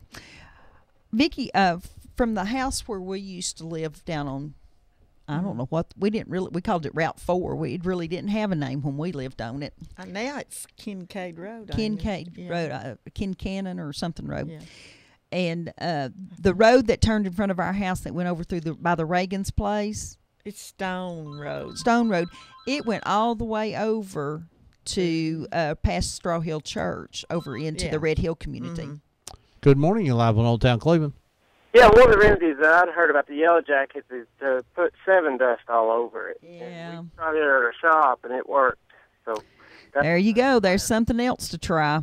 It might take a couple of combined things. Yeah, Bullet put gas, put 7. One 7 dust took care of ours. It was underneath the shelf. We couldn't hardly get to it. So anyway. Okay, thank you.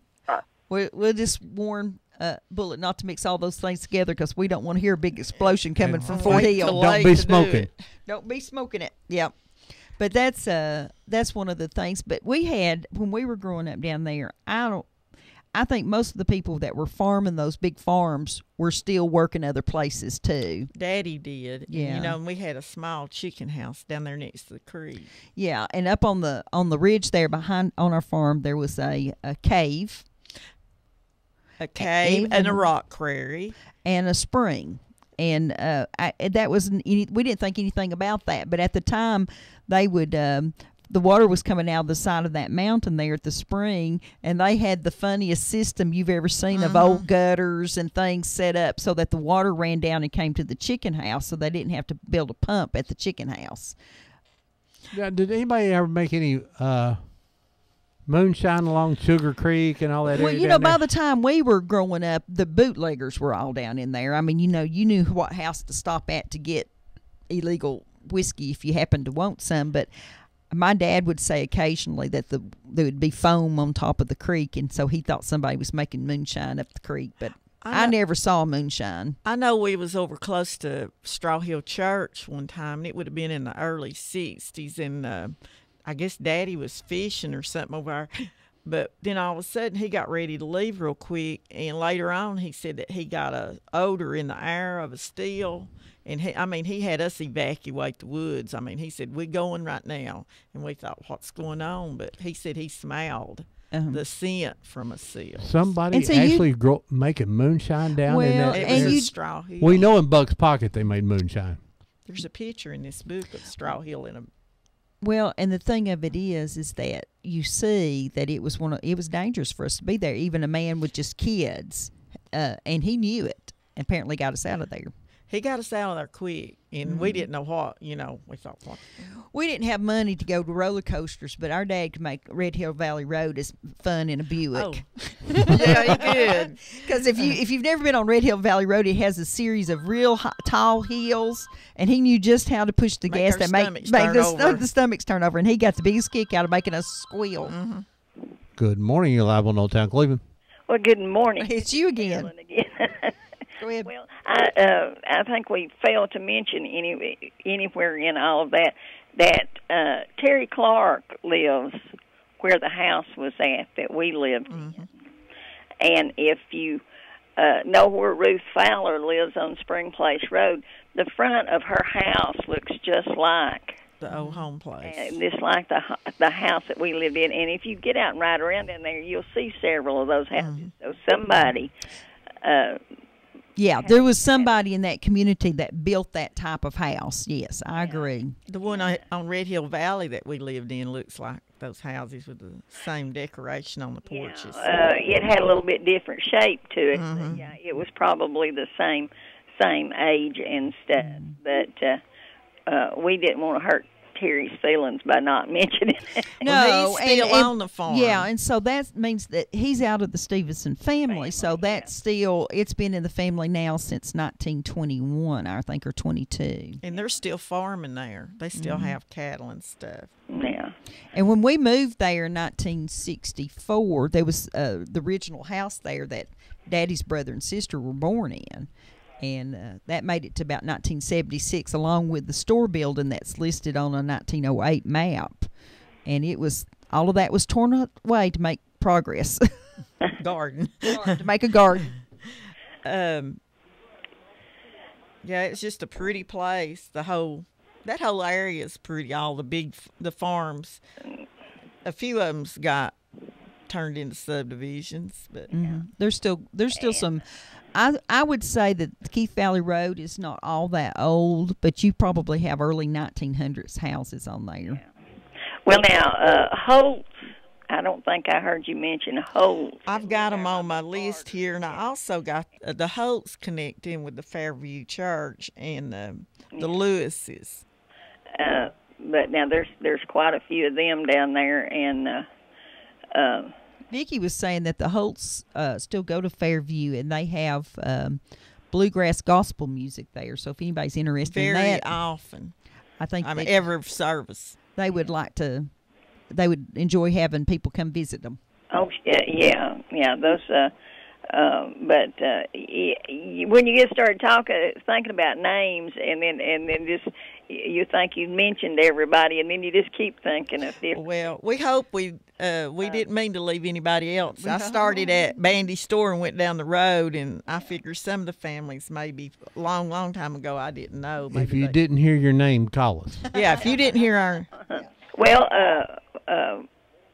right after you pass Holtz, on the left, was those people's name Parks? Yeah, that is Miss Holtz's daughter, Mildred. Mm-hmm. Yeah. She married G.C. Parks, and G.C.'s passed away. See, I only lived down there 6 months, so.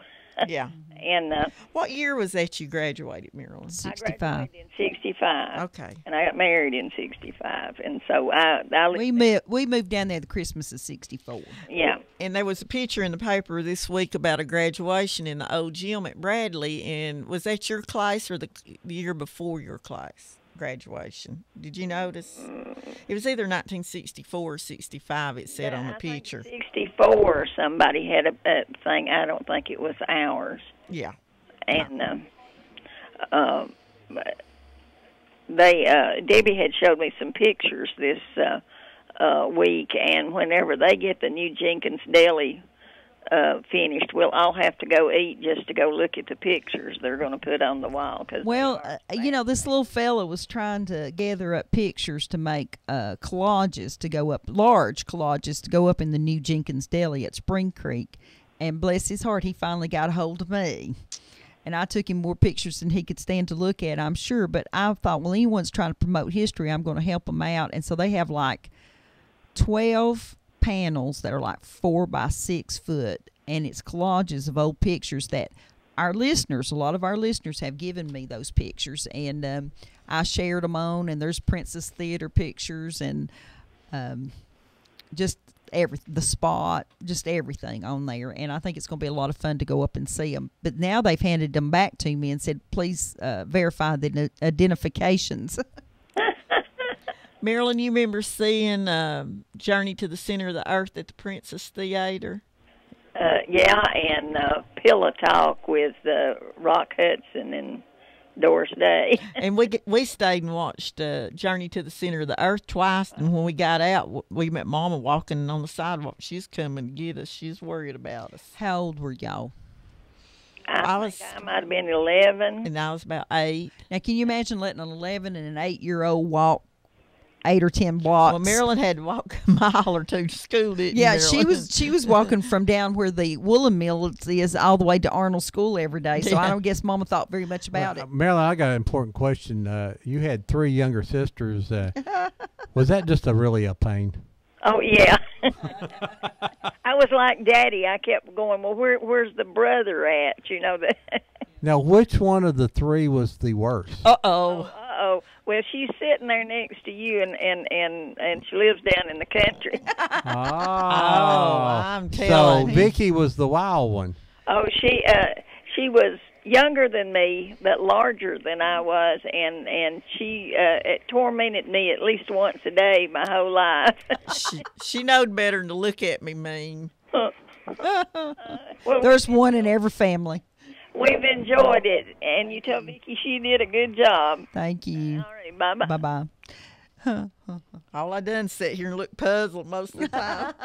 Well, Vicki, when she first walked in, she said, 2 hours? I can't possibly talk 2 hours. Well, you see that we get about halfway through our notes and time's up already. I've seen you together at Thanksgiving. It goes a lot longer than 2 hours. Yeah. Ron kind of mentions Chinese auctions. He says it sounds like a Chinese I sort of auction. have like a man cave that I go sit in and turn my TV up real loud just to hear it a little bit because... You know, our mom was the original Cajun cook.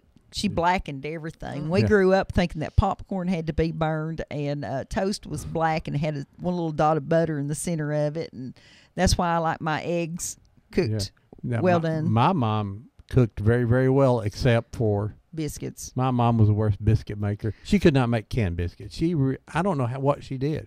Yeah. She used to make something called a drop biscuit, and I'd ask her, where'd you drop it? And the dogs wouldn't eat it if you threw it outside. She would just like Bisquick and just drop it by the tablespoons, and they look like they were bad. My sister Johnny said that her kids cut their teeth on my biscuits. I was wanting to mention real quick the Baptist campground that's behind Fraser's Chapel. Some people out they used to have big meetings down there, more like Camp Ocoee or something. Yeah. And that was back, I know, back into the 60s. And the sign is still there as you turn on Keith Valley Road on that old, it's like a little garage. It's got signs on it, and that sign's still on those that old building. Camp meetings were a big thing. People go and actually camp out for days and have big revivals. I would love for someone to come on our show and talk about the wagon trains that went to Green Shadow Lake. We need to get somebody. Get to there. Good morning. You're live on Old Town Cleveland. Debbie, I might have got on to you for doing something wrong up at the Princess Theater. Uh-oh. Well, we probably did something wrong up there, Joe. Joe was the usher up at Princess for years. Well, I never did see nothing. I was busy and fascinated by the theater myself, watching the movie, but we got in trouble. Thanks, Joe. Joe, how many seats was the Princess? How many? Yeah. Good gracious, I couldn't even count them things. But, it's probably not as big as I thought it was. I think 200. Was it 200? 200? Probably counting the balcony and the lower section, it was 200.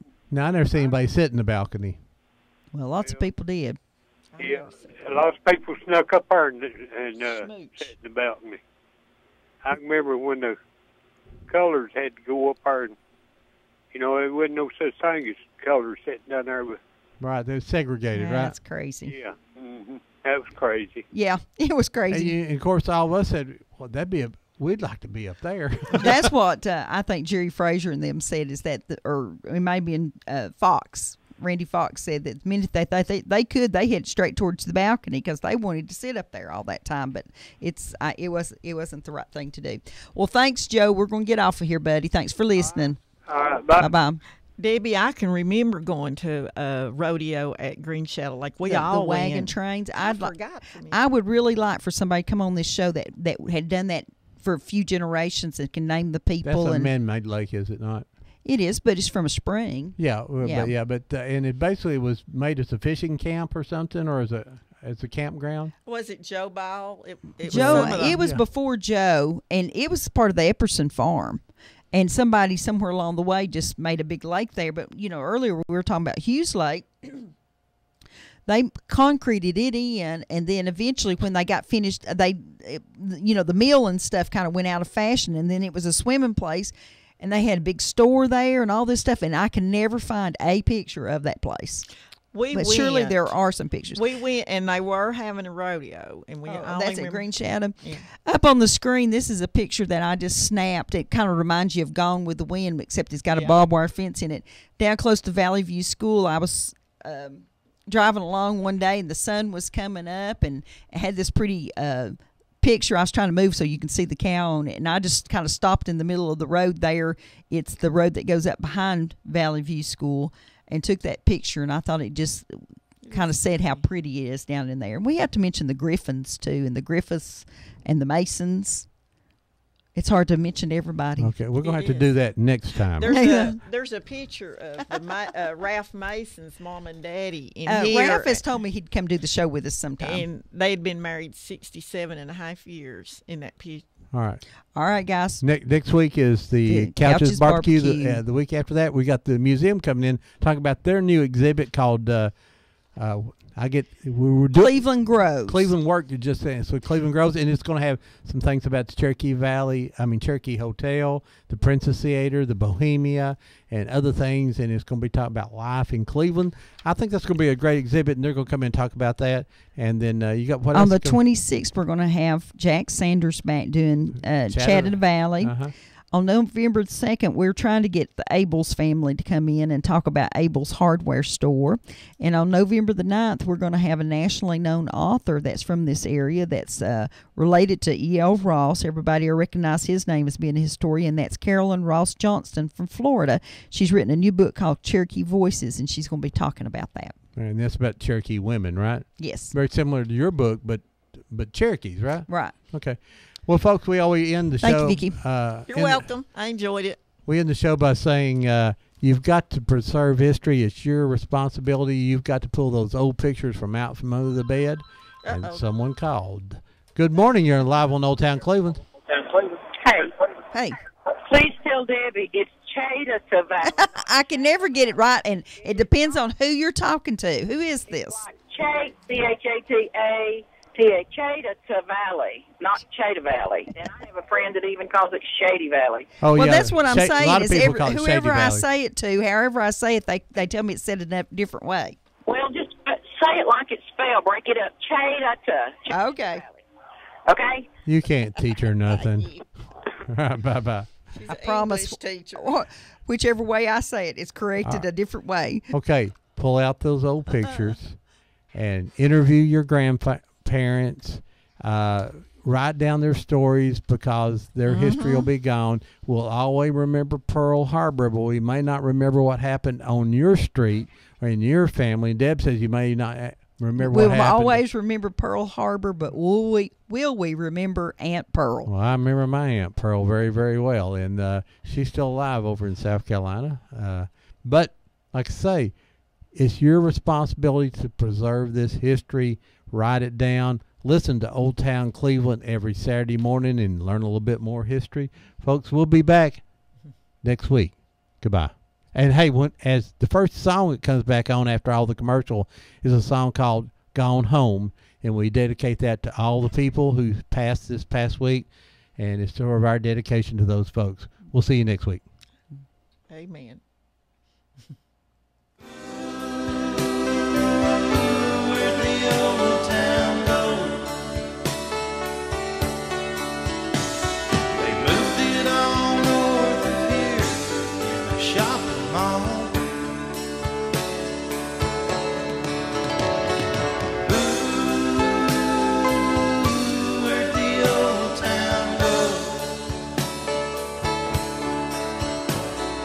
My hometown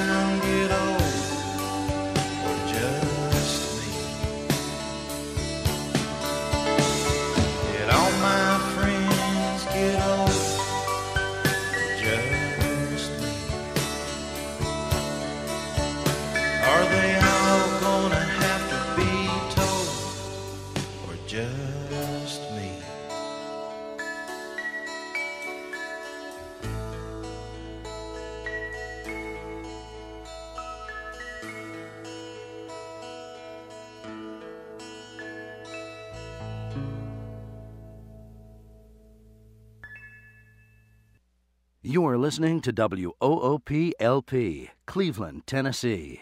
WOOP FM is a broadcasting service of the Traditional Music Resource Center, and we play America's original music. Debbie Moore, co-host of Whoop's Old Town Cleveland, has released a regional history book, Confederate Voices. The book is available at the Red Ribbon, the Museum Center at Five Points, and at www.oldtowncleveland.com. And be sure to tune in every Saturday morning at 10 for Old Town Cleveland, right here on WOOP FM.